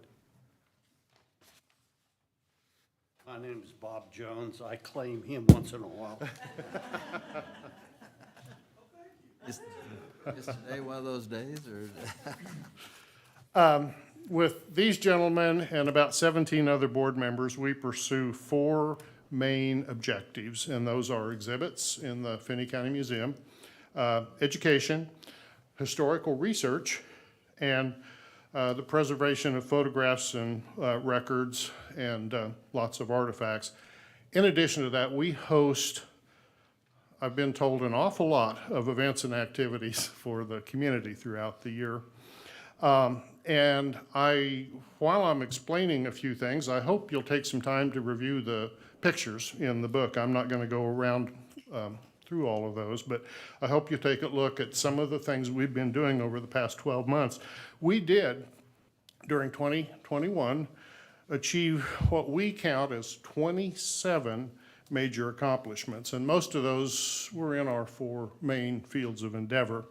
Today, I just wanted to highlight a couple of attainments in each of those 4 areas, and some of those, again, are pictured. In exhibits at the museum, our guest traffic, as we came back from COVID, really grew. We logged 17,893 museum visitors. From the prior year, that's up 42%. We also hosted 5 changing exhibits throughout the year in our front door gallery, which is right by our front door. We noted the 160th birthday of Kansas, the 25th anniversary of the Western Kansas Community Foundation. We did a Victorian unmentionables exhibit. It was basically corsets and other underwear from the 19th century. We had a lot of fun with that. We did a 20-year retrospective exhibit on the 9/11 attacks and how Finney County was affected. And we did our 1950 Santa's Workshop exhibit. In education, we touched the lives of 4,600 children and adults throughout the year with programs and tours and other experiences. And we initiated a series of videos on Facebook that we're continuing to post periodically about Finney County and Garden City history. And then in the historical research services that we provide, we responded to about 1,700 inquiries and questions and visits about history and genealogy specific to our county and our area. And we hosted 2 visits by great-great-grandsons of Garden City co-founder Buffalo Jones. And interestingly enough, one of them is back this week. I went while you were having lunch to welcome him back, and he's going to be here all week. And then in artifact preservation, We extensively refurbished the deteriorating exterior of the Pleasant Valley one-room school, which is one of our outbuildings located just west of the museum. And our artifact collection continued to grow. We took in 79 additional artifacts. That puts our cataloged collection now at 22,511 items. That's a lot. Wanted to give you a few examples of what came in this year. The service window and counter from the Friend, Kansas post office. A framed ad advertising the opening of the Creamy Drive-In. Remember the Creamy? Opened in 1954. A 1909 certificate issued by the federal government naming Buffalo Jones as superintendent of Yellowstone National Park. And then we got 3 wooden spanking paddles from Garden City High School dating to 1936, and they were signed by those who had received justice. And interestingly, some of those names belong to folks who went on to become rather prominent members of the community. So you can see we're recording all kinds of history. Also, we had a lot of events and activities, and those drew in over 4,000 people, in addition to our guest count. And those happen year-round. We had 14 evening and noon hour free history programs for the public. We had a lot of those guests at our 1884 William Fulton House. We had the Flea Market Festival, which is coming up again on the 9th of July. We had our historic cemetery walking tours, our holiday open house, our history picnic, quite a bit. So in a nutshell, that was 2021 for us. Brief bit about our own history. The Historical Society, which operates the museum, was founded right down the street at the courthouse in 1948. So next year is our 75th anniversary. The museum opened in 1964. We had an expansion in 1970, and then another expansion that put us into our present configuration in 1994. And I'm sorry, someone's ringing my phone. We serve as the sole repository for historic Finney County records and also Garfield County records. And that includes early day court, school, tax, and census records. And we also maintain files and photographs on businesses, churches, schools, organizations, buildings, families, and you name it. We are really the conservator and the protector of Finney County's history and heritage. We have some projects coming up in the year ahead. We hope to complete exterior repairs and painting at the William Fulton House, which is located just southwest of the museum. It used to be white like the old house next door. It's now in 3 Victorian correct colors, and it's this close to being finished. We are going to be taking all of our early day Finney County records and consolidating those into some purpose-built shelving so we can continue to absorb records and also local district court records and have a place to put those. We're completing renovation of the historic Mitchell Runnels Engine gravestone that's in Valley View Cemetery. We've made some real progress on that just in the last few weeks. We'll be hosting another 13 or so history and fundraising events and programs for the community. We're going to be staging a celebration for that 75th anniversary. We're going to be implementing state-of-the-art projection technology at the Antique Appraisal Fair that we have each year in March. We're going to be conducting 5 short-term exhibits in our front door gallery. The second of those is starting to go up this week. We have a new series of exhibits that will be in our My Place in Time exhibit space. We have some upgrades to make in our Finney County Agriculture exhibit, which is a permanent exhibit. And we've been, and hope we'll finish this year, digitizing all of our Finney County veteran biographical information and photographs. So there's a lot going on in the year ahead. Just recently and in the weeks ahead, we have some other things. Just in April, we bestowed the 134th and 135th Finney County Pioneer Awards on local families. We hosted a book signing on Saturday by Roxy Yonke, who is a travel blogger and has written another new book about interesting places to visit in Kansas. We are, like I said, today hosting Doug Adams from New Providence, Pennsylvania, great-great-grandson of Buffalo Jones. When I well, it is kind of home at the museum, while you were having lunch, he and Larry Cole, we opened up the case with the Jones rifles, and they were very thoroughly examining those. So Doug will be here all week. We're installing a new short-term exhibit in our front door gallery. We are hosting an Evening in the Past program this Saturday. In fact, we still have tickets available. We'll have an author who's also a horse breeder named Trey Venerable. He's coming from the Kansas City area. Trey's written several books about African-American cowboys in Kansas and the American West, and he's going to talk about that. And I think I mentioned the flea market on the 9th of July. That is coming up again, and we're already starting preparations for that. So that is our year in a nutshell, and recent and upcoming times in a nutshell. I think the only other thing we would add is we do appreciate your support, because we could not do the work we do without that. And we appreciate your belief in the importance of the work we do. And all I can tell you is we do remain focused on the future, but in our case, that is the future of preserving the past. Okay. Steve, thank you, and I'm going to open it up to questions or comments. I'll look at Larry first. Question, where do you come up with your ideas for your different themes? You know, it's kind of a staff free-for-all on that. Sometimes they're suggested by people in the community. In fact, Bob had a great suggestion earlier today that we may be able to follow up on. And sometimes we'll tie that into what's going on. For instance, the 9/11 exhibit that we had up prior to last September was because we've come up on it's been 20 years since the attacks took place.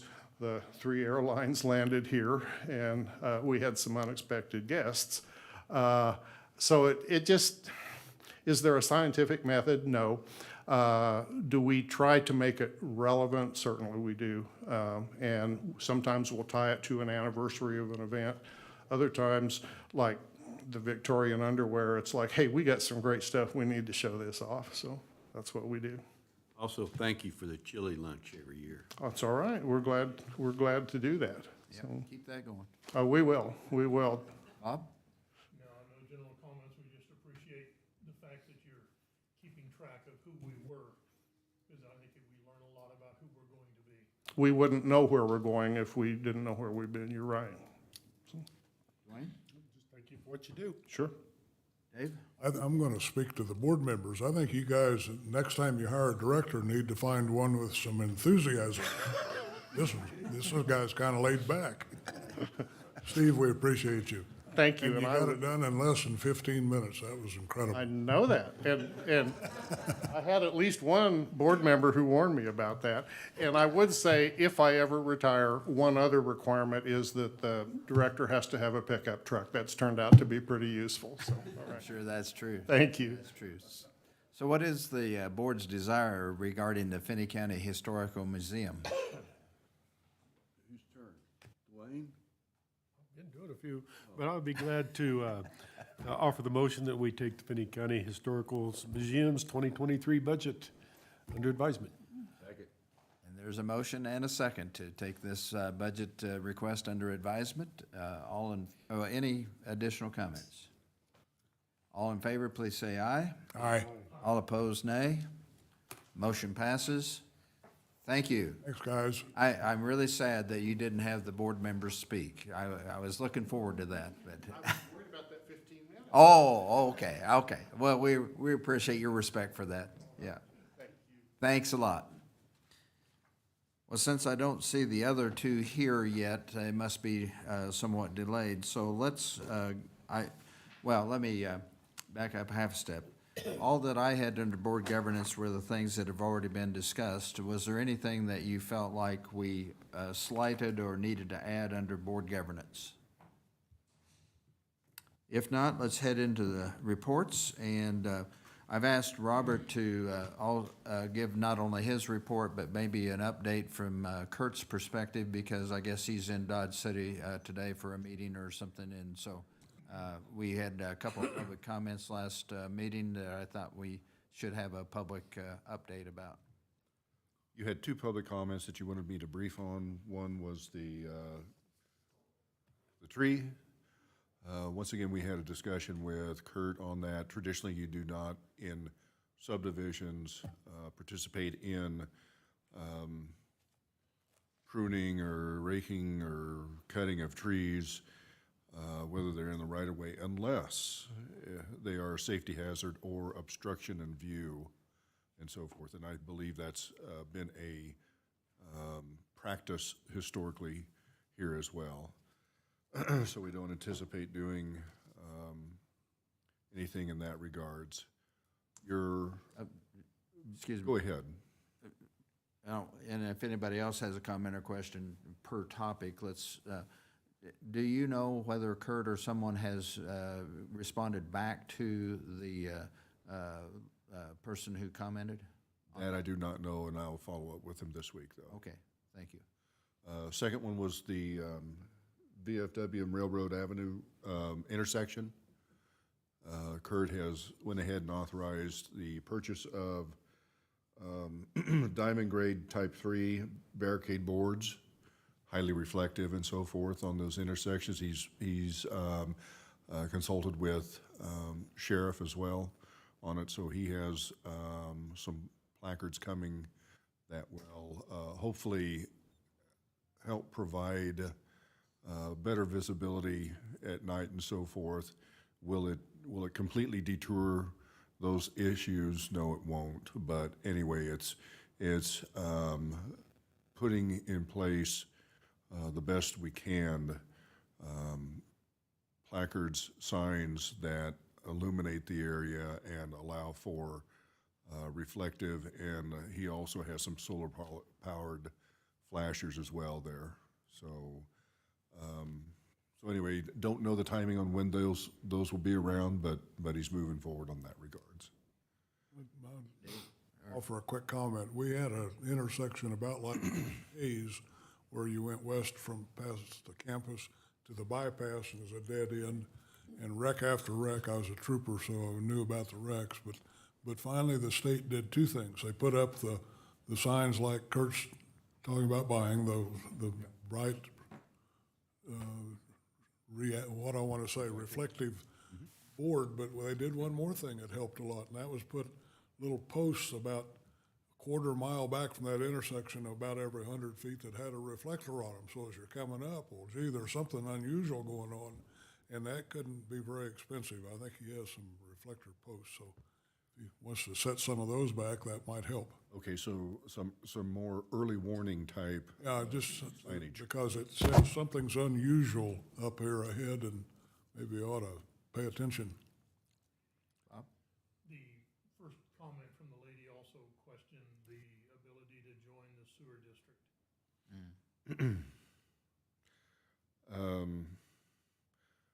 If you remember correctly, that the study of expanding that, some of the lines there, she has the ability to go ahead and join that district, or connect. I do not know, and did not follow up with Larry or Ray on where their closest connection is, but traditionally on those things, it is up to the homeowner to get the line to the nearest main or branch of the sewer. So we'll follow up on that as we look at not just the upgrades to the system, but potential future expansions to be inclusive in those areas that are already within the district. Yeah, I think she made reference to the well, Sean Thayer is now sold in someone else's, but it's approximately 3 houses south of where she is, so there Okay. would be availability, but she would need to obviously maybe work with her neighbors to extend, but it is possible. Correct. But there is an expense. Yes. I think that would answer her question. And you said it was 3 houses to the south? Yes, I believe the existing extension would be within reach, if you will. Okay. May I ask a quick question, Mr. Chairman? Is this the same house occupied by this lady that we had the concern over the locust tree last year?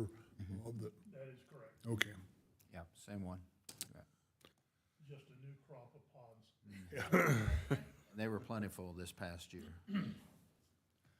Okay, and then from my side, as far as we continue on with the budgeting process, I do believe either this week or next week, we have a review on the county audit coming up as well. We do have, I believe I informed you last meeting that Finney County, along with numerous other counties in the state, were selected by the Kansas Post-Audit Committee to be audited on one of their programs for the Sparks grant, and that program is the fiber connectivity project that we did. So this week, we'll be gathering that information and forwarding the same out to them so they can do their due diligence on that. So we have a awful lot of stuff that we're trying to wrap up in as far as financials and so forth. Okay. Any questions? Any questions or anything to Robert with regard to his reports? Yeah, go ahead, Bob. The RHID that we Uh-huh. passed a few meetings back in terms of the county parcels, has that gone into Commerce? Yes. Have we heard anything back from them? First answer is yes, second answer is no. So we're waiting on that response, and then I'm going to look to Dory. Have we sent out the notices to the agencies on that? I know we're technically should wait until we get a response back from the state. Right, no, we have not sent those out yet. Okay, so once we get the response back from the Department of Commerce, then whether that's a yay or nay, which we anticipate to be a yes, then we send that out to any taxing units that would be affected by the RHID. And I think there's a 30-day period on that, correct? Yes. Feedback period from them, and then ultimately then after that, then we move forward with the program. Well, we have another one of those very aggressive developers who's anxiously awaiting that approval. And if there's anything we could do to expedite that overall process, and that we could make as a prototype for the future on RHIDs, I think it would be awesome. And, Okay. we could somehow expedite that and get that under construction. Robert and I did speak last week that we will be engaging the Neighborhood Development Services Department because they currently have a lot of that process in place for the city RHIDs that they did. So just looking not to recreate the wheel. I think they actually send out some of those memorandums and notices. So we're looking into that as well.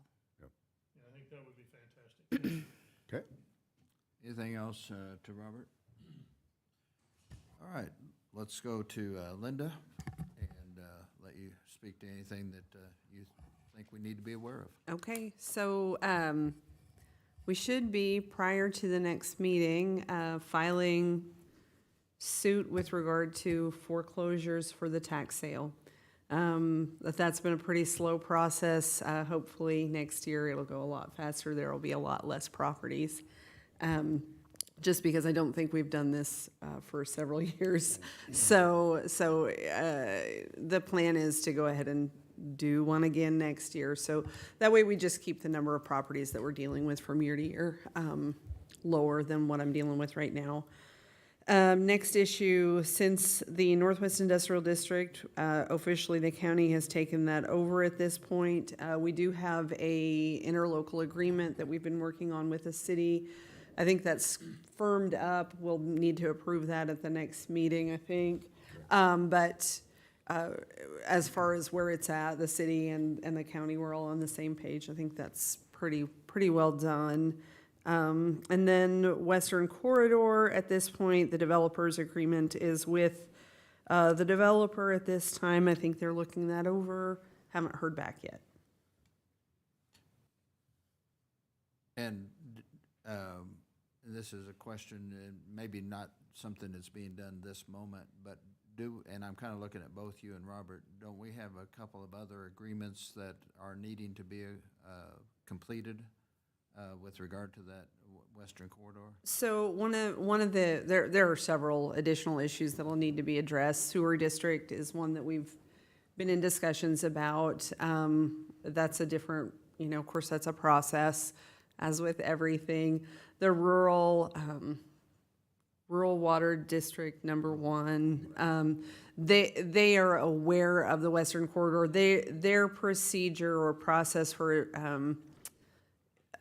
water in the newly developed area, or what's being developed, is a little different, but they're aware of the project. That's something that their board will be looking at and voting on going forward. So I don't know, am I leaving anything out? No, I mean, along with the, obviously, along with the creation of the sewer district comes all the other things that go along with it, the policies, the fee schedule and structure and the billing process and so forth. So all that has to fall into place as well. Any other, yeah, go ahead, Dave. Kind of fitting right in there, a question I will ask now rather than later. Sewer District 4, we've talked about for a long time. We've gone out on bids and for other sewer improvements with the understanding that we would not know what ARPA funding was available until those bids came in. Where are we in the process of all of that? Right now I have Kurt working on that to try and push that project a little bit further forward. We've had our engineer from Sloan-Meyer and Hancock went through and reviewed all the 10 or 11 lift stations.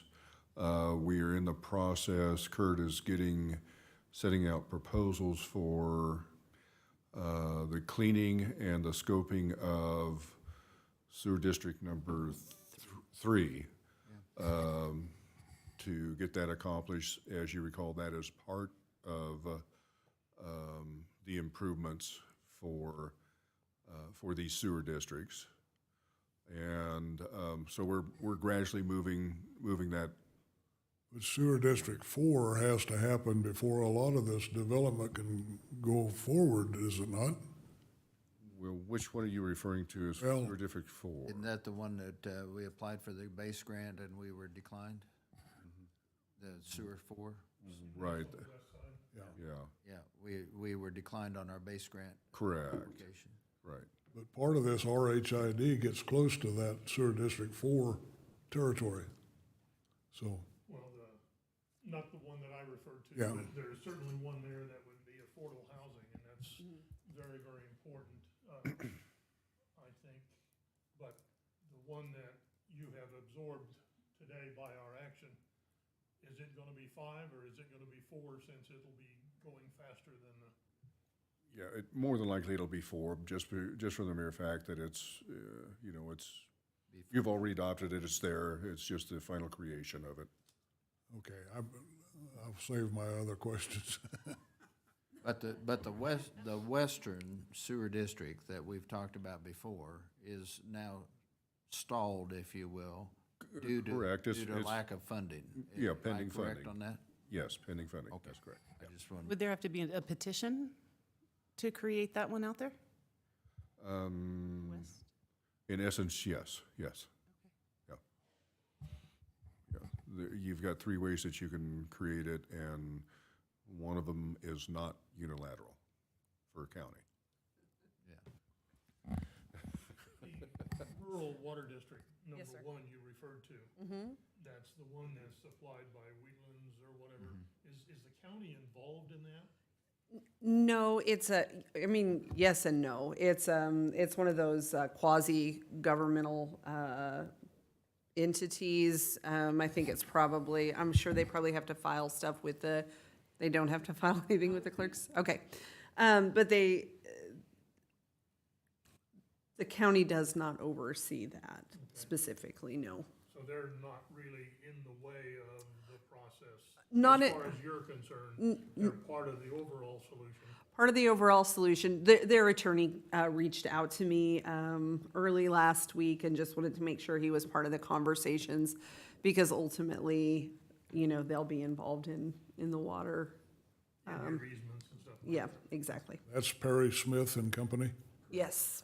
Yeah, correct. Anything else? No, I'm sorry. Questions to Linda or Robert? Okay, well, now that I'm turned over here, we'll start with the Well, board reports. How much time do I have? Well, Mark Hine is he and Rebecca are on their way. They just got back to town from the other counties, and so we've got a few minutes yet. All right, I'll try to be succinct.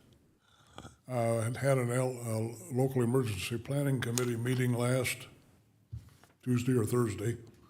Was rather straightforward, and Mackenzie Phillips she's a better leader than some other organizations, because it only took her about 20 minutes to conclude this whole meeting. So, that's moving right along.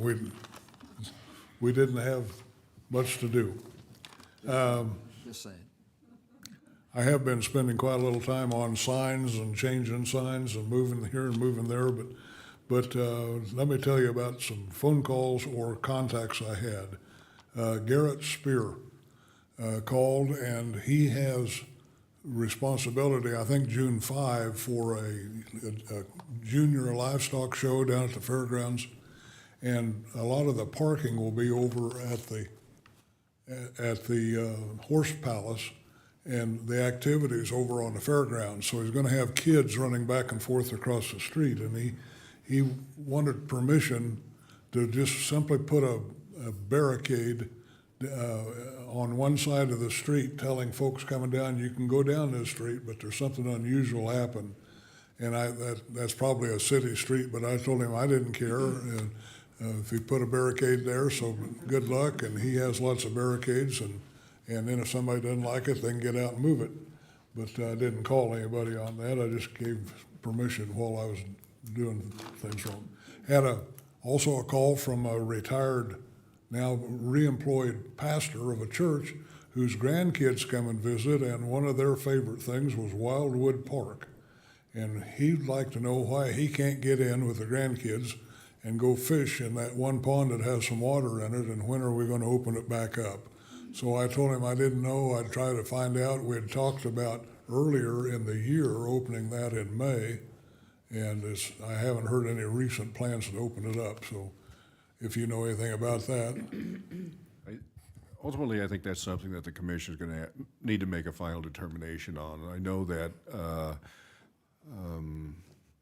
when this came about, you had water there, and now the likelihood of something being there consistently, and plus taking into consideration the number of incidents out there. Right, I told him about vandalism and so on. Then my assumption is that may have been a short-lived operation, but that's really yours to determine. Okay, I'll leave that up to Lon to determine when we're going to open that up as chairman. Finally, I'll report, and I've mentioned it earlier, Leonard Hitz has called and then contacted me in person about the irrigation ditch that's very near the Smith development, north of town on 3rd Street. This ditch that provides irrigation water gets cleaned out every year, and all the debris stacked up in a pile and then gets left there, and it's been a couple months. And so at the corner of Rodkey and 3rd Street, and again at East Low and Third Street is a pile of this debris, and I don't know who owns the ditch. I don't know who's responsible for that. But as I was going out to look at that, some farmer, and I think I know who it was, but some farmer came out of a field in between Rodkey and East Low on Third and engaged his disc into the blacktop, doing some damage, and Dwayne's been by it. It's one area where it took out the blacktop in between two discs for a short distance. But Road and Bridge may want to send somebody out to have a look and see if that needs a patch. And also, if they need a name of a farmer, a suspect, if you will, I think I have one. So, Okay. if they're going to be Bill. So that's it, Mr. Chairman. You'll sign off on that complaint? Yeah. There you go, we're complaint driven. Dwayne? Point of reference, it probably didn't do his disc any good either. Yeah, probably not. The only thing I had since the last meeting was our Fair Board meeting, and we talked that about at length. The only other thing we did not mention is they're working very diligently on the time frame when one event starts and when another one ends, and that should be done by now, but I have not seen a copy of that. But again, the last Saturday of the fair will be a very busy day. Probably every half an hour there'll be a new event starting, so look forward to the fair this year. Bob? The code relation deal that we had with the city and the county that you attended, I thought was very informative to me, because I was of the opinion that we had city codes and county codes and official codes, and this is the way we've always done it codes, and they're going through and trying to eliminate a lot of this is the way we've always done it and come up with one standard, and there is a new minimum code that is being the real driver, and I think that's good. And then the other key, I think, that you mentioned, Lon, was that they're not driven by going around and looking and trying to find violations. They're only responding to complaints. Had a Compass Board meeting, again, very, very well driven. Lisa does a great job of having a staff that's prepared. They do a good job with their budget. Have finalized some problems that they had with healthcare insurance, and it looks like it's coming out in good shape. The West Plains Extension, we had a board meeting. We have one about every other month now. They have very, very detailed reports. It's maybe one of the few budgets that we deal with that we don't really get involved in the non-competitive salaries, because typically all of their people are K-State employees and not necessarily hired out here, and so that was the one complaint that they did not have. Listened also to the Kansas Housing Authority. It's very, very interesting listening to Topekaites. They were explaining how historically they've had $2 million to spread among the 105 counties. But through ARPA, they've added an additional $60 million over a 5-year period. And the grants are about $400,000 to $450,000, but what they're finding is that that doesn't go nearly as far as it used to. You know, what a surprise. But they've also found a loophole that will allow this, instead of being all rural housing, it can also be used for urban.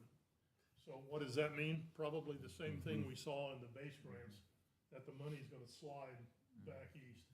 But I guess one of the questions I would have down the road, do we have someone at the county level or through economic development or whomever that we use to create, request, beg for grant money for this kind of a deal? You know, where does that fall? Or do we just assume as normal that we're not gonna get anything and we don't make that request? So if we could figure out whether we're gonna have someone to get in line or not. A grant writer.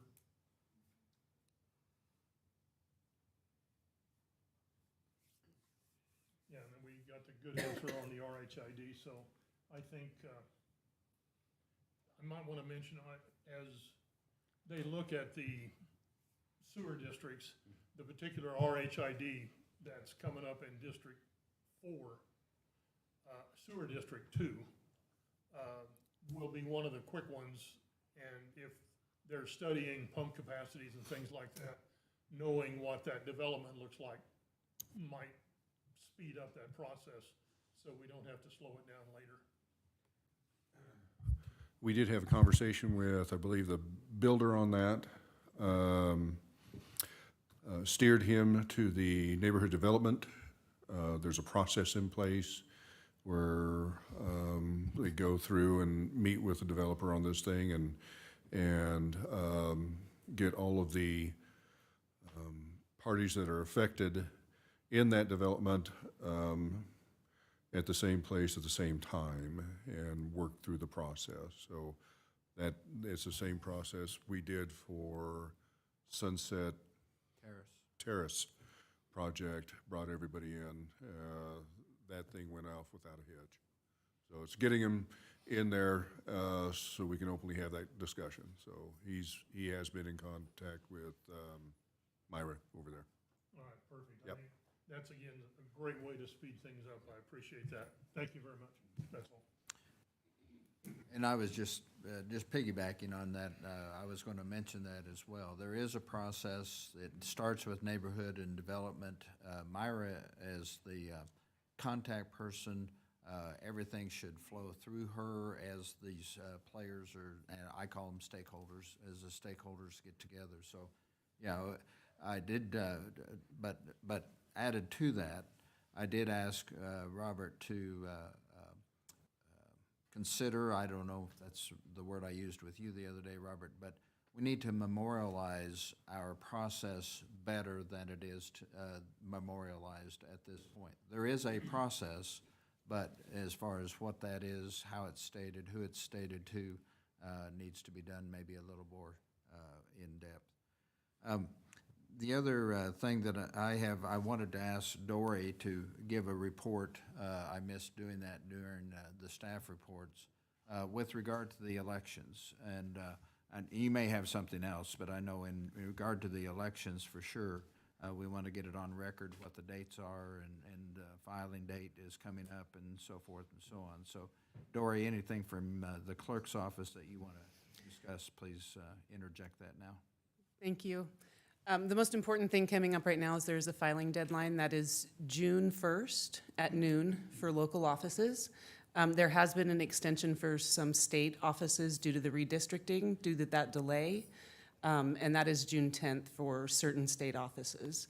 That information can be found via a link from our website or directly on the Secretary of State's website.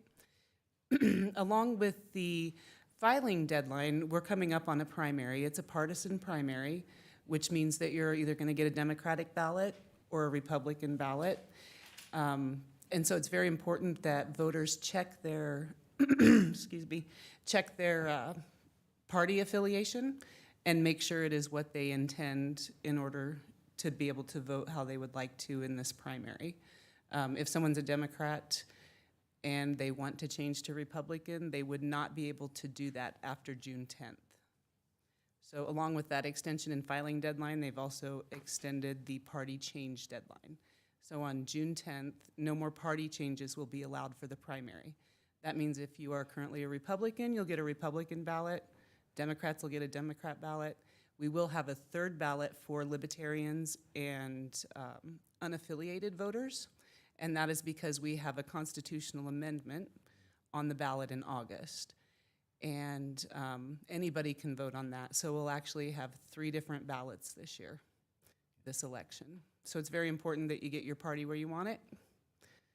We have a lot of people that come in and, well, I don't want this ballot. Well, that's the one you have to have. So it's very important that, you know, if you're talking to your constituents, coffee groups, what have you, that you let people know that that is important. We've got links on our website where voters can check their registration status, including their party affiliation, and right there online they can fill out a new form and get that updated. So that deadline's coming up quick. Any questions to Dory? The only thing I would add is I believe today is the Supreme Court hearing with regard to some of those boundaries, some of the can't remember if it was just for congressional or for state and congressional, but I know there was. I know there's something going on today. Under the Supreme Court today. We're hopeful to hear by next Monday, the final, and get the final maps. We have a lot of work to do after those maps come out, so. Exactly, Yeah. Yep. Well, thank you for that. Thank you. And then the last thing that I wanted to mention in my particular report, and I had thought about through board governance, but it saved it till now, is as Dory and Robert and I sit every other week and talk about, talk about agendas and so forth, we mentioned it to each other that, I don't know, several meetings ago, that we, by consensus, gave some directive to the staff with regard to budgeting, and that is, we said the top 3 items we want to have you consider in the budget process are, number 1, people, number 2, facilities or infrastructure, and/or infrastructure, and then number 3 is property tax stabilization. So my point of bringing that to you again today, they're in the budget process. They're starting to work with departments here in the next few days. Well, I guess you've already done some of the departments, yeah. And then the outside agencies they've met with. But if there's anything that you think needs to be altered from those top 3 priorities before we get into some of our goal setting that we're going to be doing and so forth, we need to voice that right away so that they're not spending an inordinate amount of time going a different direction than what we expect. But we had said to staff, people, facilities and/or infrastructure, and property tax stabilization previously. Will we get a talk with the auditors like we used to, and they'd bring comparisons with other counties they did? Okay, because that's always pretty informative, that information they'd bring in. No, I think they did that as part of their budget workshop. We could certainly put that together for you. I have all of that data prepared and ready, so I can prepare that for you. Whoever, they always presented it, I think they did it as part of the budget workshop and not as part of the audit. They will be presenting the audit soon. Auditors. So, yeah. He meant as part of the budget workshop. Yeah, I think we can put that together for you. They provided me with that data, the historical data that they had, and I've been updating it since then. That's so interesting. Yeah. Okay, I can put that together. That is interesting. Any other comments from the board before we get to our last 2 agencies today? Well, I understand this roadshow has been all over the country, all over southwest Kansas today. And so we have, Rebecca, we have you on the list first on the agenda. Looking for you. No, that's for Mark Hine, I'm sure. I was the driver. Yeah. So if you want to come with Russell Child first, and then we'll have Mark come in with Southwest Developmental Services. And then because we have people online, probably just as you start, name, position, agency, just a couple of those things. I think we got a lot of stuff.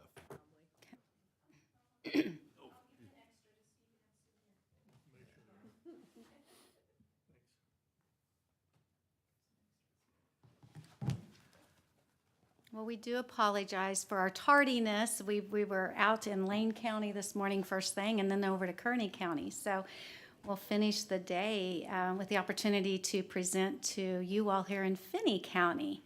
And my name is Rebecca Clancy. I'm the Executive Director of RCDC. I started this position in July upon the retirement of Deanna Berry. And I brought with me today Stephanie Wills, and she has been a special education teacher for our early intervention Tiny K program for 14 years and started as our Tiny K coordinator for this program in July as well. So I'm going to let her visit with you more specifically about these early intervention services that we provide. Thank you, Rebecca. We provide special education Part C from IDEA for children birth to age 3 to the western 13 counties here in Kansas. Our services to families are free of charge, and we do not have a waiting list. So every family that calls, we do call them right back and schedule an appointment to go into their home and evaluate their child. And if they do qualify, we do write what we call an IFSP, which is an individualized family service plan for that family. And from the time we get a phone call until we write that plan, we have 45 calendar days to get that done. So it's kind of a fast process. So we stay quite busy going to those evaluations and scheduling those with families. When we're in the homes with our families, when they qualify for our services, we do coaching, which is providing the families with strategies on how to get their children to meet those developmental milestones, whether it may be walking, crawling, talking, any of those things. And we coach the families in ways that they can help their children develop those skills. We also provide family service coordination, which is helping families access resources in their community and also helping families schedule doctor's appointments. We have a lot of families here in Garden City that go to Wichita, Kansas City, Denver, and that's a really hard and challenging thing to schedule those appointments. So we really help families get that started and then teach them how to make those phone calls and how to advocate for their children as they're doing that with their families. On our staff, we have physical therapists, occupational therapists, speech language pathologists, teachers, nurses, social workers, and bilingual paras that help with our families with translation. We also have here in Garden City a partnership with the hospital for our newborn follow-up, and we have a nurse at the hospital several days a week that partners there and helps families when we do have children that are born early and may have to be sent to Wesley to Wichita. We make that contact with the family and explain our program and let them know we'll be back. We'll be here when they get back, and we're always a point of contact for them with that too. So on the second page of your handout, we included just a picture of all the ladies that provide services here in Garden City, just to kind of put faces with names and kind of with their area of expertise. And our goal with early intervention is really to help children meet and kind of decrease that gap that maybe they have with their peers before they reach the school age. And so when they get to school, they're ready to join their peers right at the same place or as close as we can get, and then go from there. On page 3, we show you the numbers that we served in 2021 in all 13 counties, but you can see that in Finney County, even through the pandemic, we were able to provide services to 256 children with this early intervention support services. Over on the chart, you see that 20 and 21 numbers dipped down just a little bit, and again, we hold that to the changing times and the pandemic we went through. We did still provide services throughout that time. We just increased the number of Zoom visits and video calls and texting. So we did remain in your community providing services. In the last 3 months, Stephanie said that our referrals have gone up. We've received over 150 referrals just this last quarter. So we know our numbers are going to continue to climb, which is good if we find children that qualify for our services. As Stephanie mentioned, that early intervention part is so important in helping children when they're young and get them to where we want them to be when they enter into the public school system. On page 4, we outline our preliminary budget for you and show our budget estimate of what we anticipate bringing in. And to fully fund and be fully staffed for this program, our salaries and benefits run around $2.1 million, and our operating costs are around $400,000. So our expenses, operating expenses, are about $2.5 million. Below, you can see that we do collect Medicaid reimbursement. We are able to do that. Through KSDE, special education, we are able to submit and receive funding back for categorical aid and transportation reimbursement. We've listed the amount that we received last year from the 13 counties that we have gone to providing this service. Our KDHE Part C infant toddler grant is inclusive of state and federal dollars. They tell us the amount that we can apply for. That amount is determined upon how many children we provide services to. And since we've gone to print, we did receive some good news that the state legislator did approve a $2 million increase for the Tiny K program in the state of Kansas. So within that, our amount that we'll receive will go up to nearer 679,000 instead of that 588.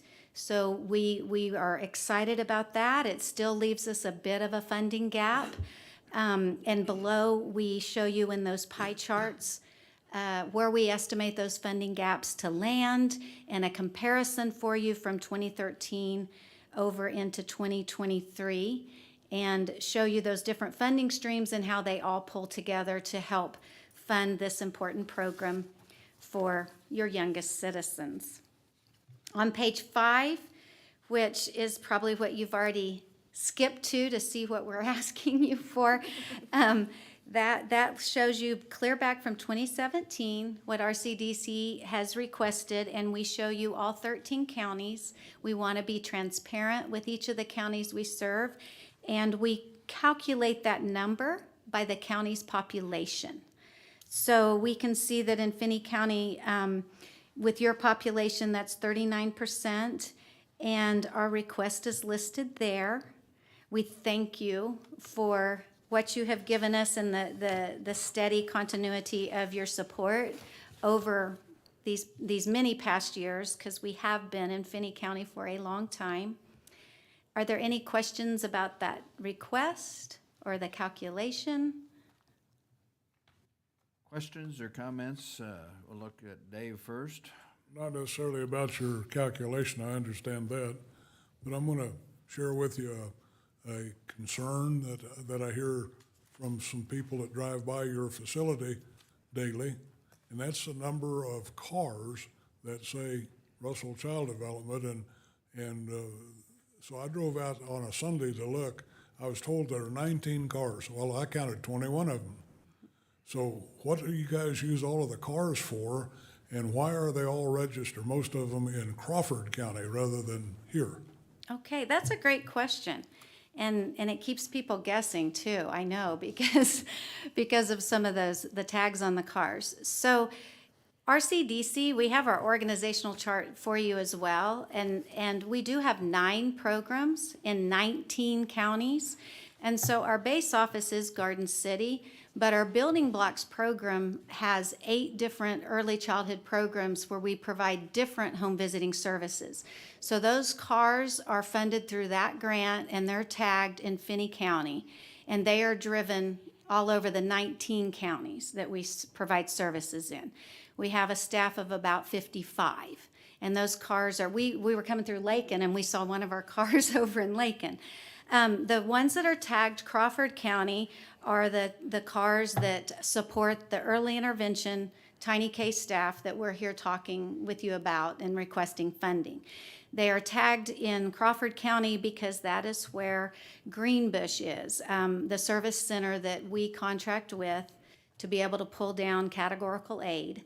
And so within that and pulling down those dollars, it has to be tied back to the fiscal over us for that piece. So those cars are tagged in Crawford County.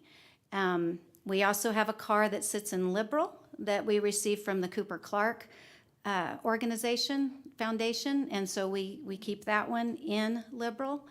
And I think it's tagged Seward, maybe. Is it tagged Seward? I'm trying to think.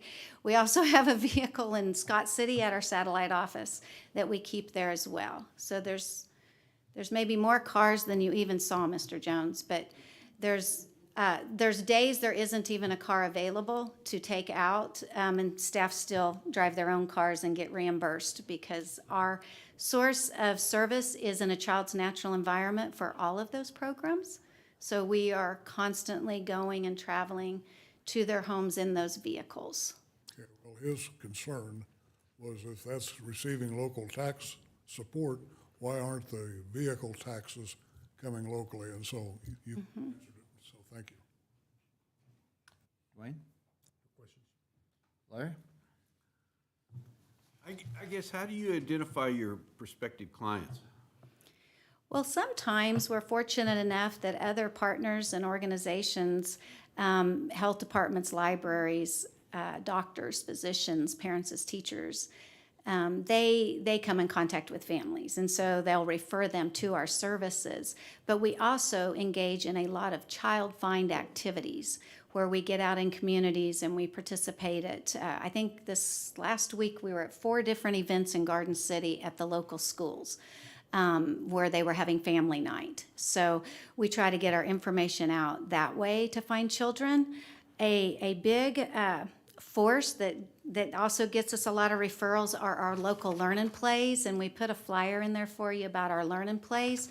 That is a free service for families through our Building Blocks project, and we contract locally with 2 different facilitators here to operate those. They're free to families with children birth to 5. That's another safe place for families to come engage and network with other families and their children to be exposed to learning opportunities. Also a nice opportunity to refer them if it's perceived that there might be some special needs or an additional service that RCDC could provide. So it is interesting, and we do list that on referrals, where the referrals came from, so we can track that. And when we see maybe fewer referrals in a community, we try to work that much harder to get our name out there and our staff out there to engage and meet families. Families can also refer their own children too. I'm curious, sometimes, you know, I'm sure with all the interaction with children, you probably come across times when you identify a child that's had some issues that are not his own or her own, maybe it's a family abuse or some type of abuse situation. You don't have any problem referring or connecting to law enforcement, do you? No, within our role, we're mandated reporters of child abuse and neglect. We're mandated. All 9 programs, all staff are mandated reporters. So even in our CACFP program that serves licensed family child care providers, we're in and out of homes for that program, seeing lots of families and children there. All the Building Blocks programs, so that is a code that we are, held to and abide by. Many of our Building Blocks programs are very specific to strengthening family resources. So whether that be something emotionally or mental health is also a big concern. And so a lot of our PPP positive parenting facilitators and our Growing Together facilitators, Finding the Light, work specifically with postpartum depression. We really try to get families referred to the right source. And again, all those sources are free. We are a good partner with Compass and with the other physicians in town and the local outlying areas, so we don't get in someone else's lane. We try to get families, if it's not in our wheelhouse, we try to help get them to where they need to be or could best be served. Thank you. And the final question for me would be, the relationship with Greenbush. I know it's been going on for several years now. I was more closely associated with the board at the time that they entered into that agreement, but that's still going well for you, and is a benefit to you with regard to funding and so forth and so on, if I understand correctly. It really is. They have quite a few Tiny K networks, the Part C service we're talking about, under them. And so Stephanie has a built-in network of other coordinators in the state. So that additional support and conferencing and advice and counsel is just really rich and readily available. They also, we can tap into their attorneys and things if we are working on writing up new agreements and looking at our new family agreements, and we want to make sure things are in line. So it's a really nice support to be able to have someone doing the same service, even though it's a different part of the state, at your fingertips, and to have that additional support that way. So it's been very, very helpful. Good. Yes, working out. So hearing that presentation, what would be the board's desire about Russell Child Development? I move that we accept the Russell Child Development There is a motion. Is there a second to that? I'll second. Seconded by Dave. Any further comments? If not, all in favor of the motion, please say aye. Aye. All opposed, nay. Motion passes. Thank you very much. Thank you. Thank you for your time. Thank you. Anybody to start the clock? Yeah, get it warmed up for him. And then we have with us, and he'll say his name and title and agency for those online. I'm Mark Hine, President and CEO of Southwest Developmental Services Incorporated, or usually referred to as SDSI. And thank you for accommodating us this afternoon. As Rebecca said, we've been to Lane County, Kearney County, but we saved the best to last. Oh, there you go. Yeah. My hometown. Let's see, how much are you asking for? No. Well, you have packets, right? Or okay. Page 1 is just a little, let me back up. If you have any questions as I'm going, do not hesitate to stop me and ask. I'll do my best to answer them, or you can save them till the end. It doesn't matter to me. Page 1 is just some information about SDSI, who we are, who we serve. Right when we put this packet together back in March, we had 1,042 individuals in our service system at that point in time. The local finance plan for 2021, we received from the counties $516,254. We also put into that local finance plan the entire amount we received from the state of Kansas, which is $327,062. And I'll go into that local finance plan just a little bit more in a moment. With our budget there, you can see we do utilize some county mail to supplement our budget. Page 2 is the statute that y'all requested several years ago, any outside agency and how a statute might refer to the county, to that outside organization. So we've included that as well. Page 3 is the budget request.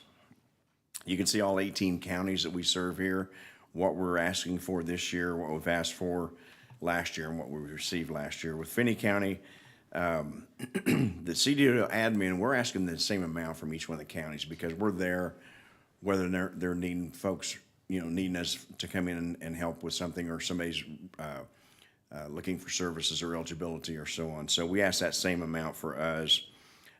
This $285,000 you see at the bottom will probably change July 1 because we did, as a system across the state of Kansas, 27 CDOs, we received $2.5 million increase in administration dollars. What's that going to equate to us? I don't know yet. So I can't tell you. I just don't know. They haven't given us, they're working on the numbers at KDADS, but we don't know. So anyway, with that, the request for population, we do a similar thing as what RCDC Rebecca just explained to you. That dollar amount there at the bottom, the $718,500, is a dollar amount we have used for many, many years. And what has changed is just if a population in one of those counties changes, then of course the request changes slightly. So for Finney County, you can see 204,528 for this year, for 2023. And then the 2022 request from each of the 18 counties, as well as the contract, is there for you as well. On page 4 of the counties, some of the counties, especially the outlying counties, will ask how many people from Morton County are you serving? Well, we've put this in here, and this is information from the state of Kansas in their database. So to the best of our knowledge, this is hopefully fairly accurate. I'm not going to vouch for it 100%, but I think it's fairly accurate. So Finney County, you can see we have 362 individuals living in this county right now that are receiving some type of service. Page 5 is the local finance plan, how we use that money. We use some for adult services. We have some folks who are eligible for services in the state of Kansas, but they're not eligible for the waiver. So we do a little bit of help there. There used to be some SGF, state grant fund money for that, but that was done away with years ago. So we do help with that. They may need just a few hours a week, so we'll pay someone to go in and help them. Transportation is the main thing. We have providers that we feel that this does help them with their maintaining their fleet, buying fuel, buying new vehicles, and so on. And then we do pay some money to some Medicaid ineligible case management. Page 6 is the listing of our direct care and or case management service providers in the city in which they're located. A lot of them here in Garden City. They also, some of those also provide services down in Liberal as well, but their office is here in Garden. Page 7, I won't go through this bullet by bullet unless you have a question about it. Really, the only thing that's changed on this from last year is the very top paragraph. The number of individuals, 1,042. Approximately 582 received residential day or in-home supports, and 478 received case management. Page 8 is just some information for Seward County, Finney County, the fact that we have group homes, we have apartment settings here. We have 3 separate hub corporations outside of the SDSI corporation. They do get rolled into our audit that we send in here every year for y'all to see. But we want to make sure that you know that, hey, we have housing here. We contract with many contractors and folks to do work. If any of you have been a landlord or are a landlord, you know what happens. The stool's plugged up, the air conditioner's not working, somebody broke a window out, et cetera, et cetera. So anyway, we work with a lot of folks. We do not have anybody inside SDSI that does that work. We have folks outside. Page 9 is the organizational chart. The board of directors, myself included, there's 9 staff, 7 in Garden City, 2 in Great Bend. Your Finney County rep, I hate this, I have to look for it. It's been a long day. Zach Schultz. So Zach is now on the board, came on last fall. Page 10 just has some information there as far as applications for services from 2011 up through 2021. The bottom part of the page here shows you the wait list across the state of Kansas as of February 22nd, 2022. There were 4,485 individuals on that wait list. Of that, 320 were from our 18 counties. And folks from as far back as 2012 were eligible for services and asked for services to be provided, got them on the wait list. They're still on that wait list now. We've had a few come off here recently, but 14 individuals we've been able to take off here just in April and May. And none in the future that we're seeing right now. Page 11 has where we got the information from the wait list. The state of Kansas, KDADS, as of February 22nd, 2022, the intellectual and developmental disability waiver had 9,044 individuals receiving services, 4,485 on the wait list. So it's about a 10-year wait list right now. There's a map of the state of Kansas, 27 CDDOs, and of course we got the 13 counties here in the southwest corner and 5 in central Kansas around the Great Bend area. Last page is the board of directors there, and as I said, Zach Schultz is your representative. Our bylaws allow for 1 representative from each county that we serve. And we do have some vacancies right now that I'm going to try and fill. So with that, if you have questions, I'll be more than happy to answer. Well, a couple things, Mark. I don't know that we received that information where you're going through, which is not I'm not complaining about that because we understand your organization and heard everything that you said, but we didn't get that in our packet that I can see. I did not receive that in email. I don't know how it was submitted. But my point is not it's not a problem today. I can hand them out now if you'd like. It's a little late, but I have enough. No, do you have enough for everybody? Yeah. Oh, okay. Sure do. No, we didn't. We thought you just had the one you were working from, but that's okay. And I think when you said packet, they thought you were talking about the budget request. Yeah, the budget, we got the budget request packet. No. We're okay. I just, if you didn't have it with you, I was just gonna have you email it to Dory, but. I don't think I got this. I do this because this happens to me. No, that's okay. Wait, go ahead, if you need, I need it for the record, but we'll share. Yeah. you keep it, because Start over. No, it's not a problem, because Sorry. I think we are all able to follow you. I mean, we just didn't see the page numbers and stuff. Okay, I'm But we were sorry. able to, no, don't worry about that. But I'm gonna start with the questions this time, and then I'll turn to the other board members.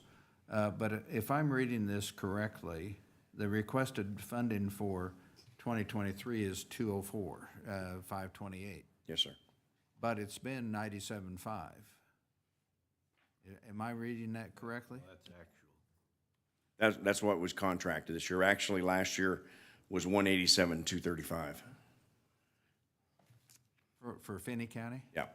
If you look at that, what I just handed out, and if you look at page 3, Because I'm looking at what's on the screen right now. repeat that remark again, would you, please, Mark? The request for 2022 is 187,235. Okay? But I'm showing that, We're showing we got completely different figures here. see, I'm showing that year-to-date, half of the 97.5, which was 2020 and 2021, unless I'm reading that incorrectly. And then for the next 24, 5, 6, 7, we're at 100,000 or less. And so I'm just trying to reconcile. Well, on, Mark, come here just a minute and take my. Okay. but that's not the request.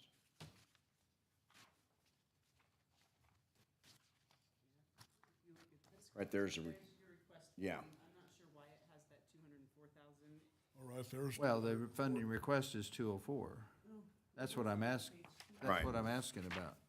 It's a, But it looks like the request in the past has been 97.5. I didn't see the 100. That's what we've received. Yeah, those are actuals, Oh, okay, Yeah. okay. Yeah. So you're saying. That's you what asked we've, for yeah, that. we have in contract with Finney County. Oh, Yeah. okay.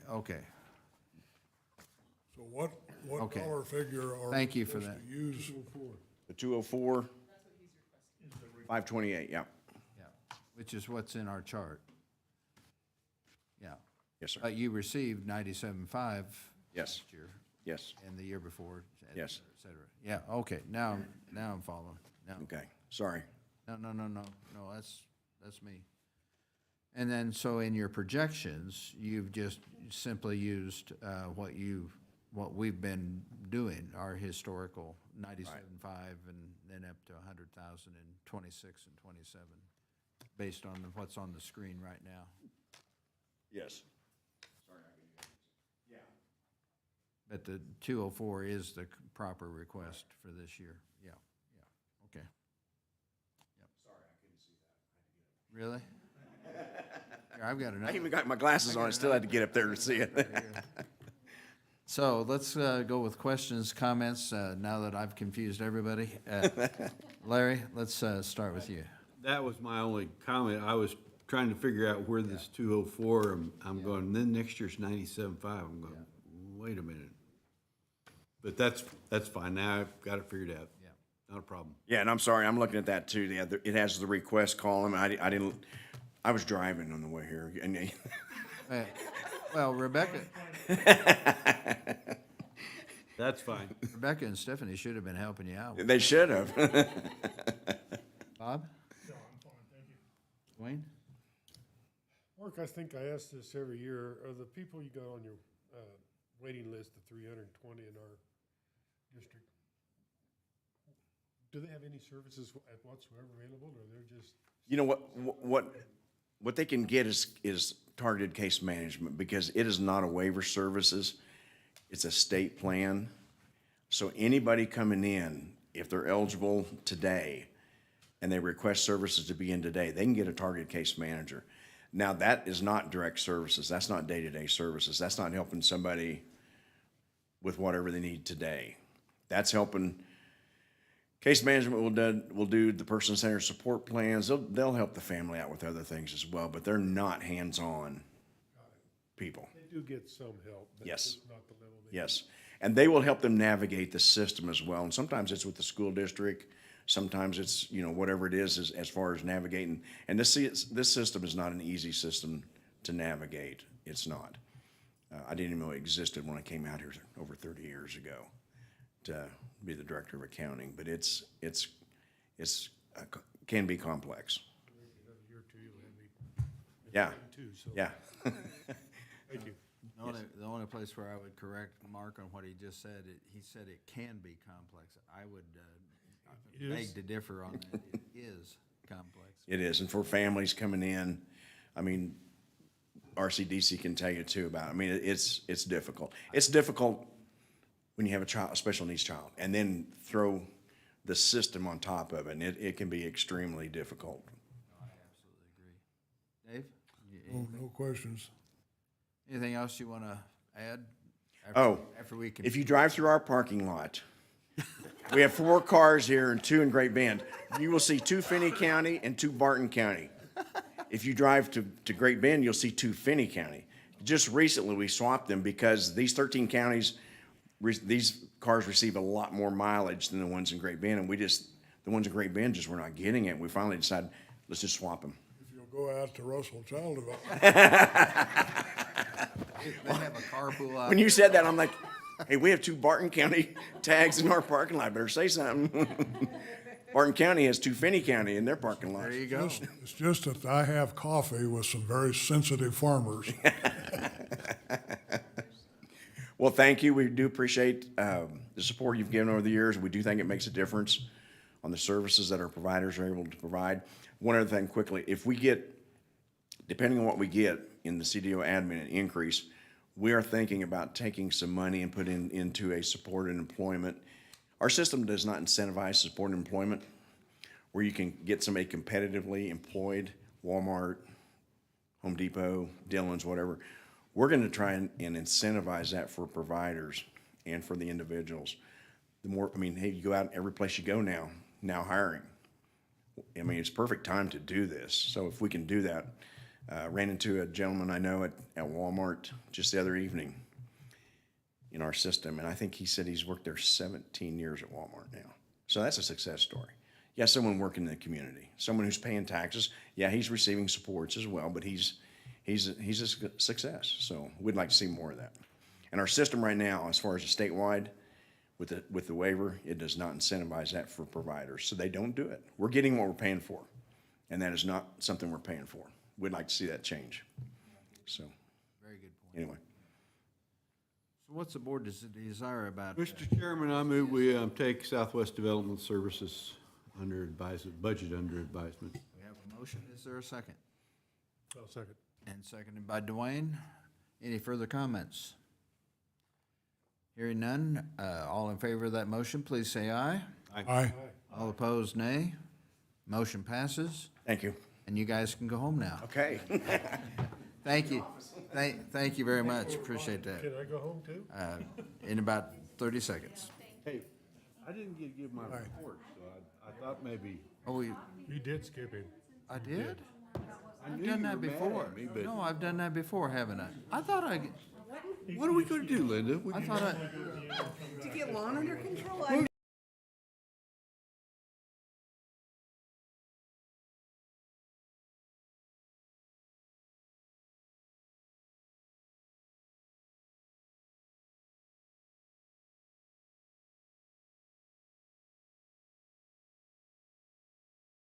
about that, Larry. I That's thought fine. I thought, man, I didn't know I Well, installed. I was the anxious. chairman. I was anxious to get them up here, and I guess after Bob, I just, forgot. Anyway, I attended the same, or listened to the same housing report that Commissioner Kreitzer reported on. I thought what was interesting was that moderate MIH, or moderate income housing, we would qualify in this county because we're less than the 60,000 population. Also, they had, one of the biggest problems they have is in these rural areas, they get these new homes built, and then they don't appraise for what it costs. Because they don't have nothing to compare to. So that really had them befuddled in Topeka trying to figure that one out. So. I can see where that would happen. So there's lots of programs out there, and like I said earlier, I said, somebody has lots of ideas, contact Lana. Mm-hmm. She seems to understand that Topeka talk better than most folks. Well, Larry, I sincerely apologize for overlooking you once again, because I did it one other time, I recall, maybe twice. I guess I'm gonna have to be more vocal. No, a brighter shirt or something, I don't know. But anyhow, I just wanted, the two things that I wanted to close with, the number one is the legislature goes back into session, I think the 23rd, if I'm not mistaken, 23rd of May, for their final days. And they've got, she vetoed, the governor vetoed 3 bills the other day. There's a couple of them that they have the numbers to override, so we'll see if they do that or not. Lastly, please take note of those meetings that are in our packet. There's several things in there. And as part of those meetings, I am going to meet with the CVB board, I alluded to earlier, on Wednesday with regard to the subject of our joint session. And then remember, on June 6th, with or without Commissioner Dries, we're going to have our regular meeting, have a work session, and then hopefully the city will agree and we'll get Holcomb invited as well to a joint session. So it won't be much past the lunchtime, but like this one is, but it'll be a full morning for sure. I might give you to 10 o'clock. Well, we won't even get started, but anything else for the good of the order? We are adjourned.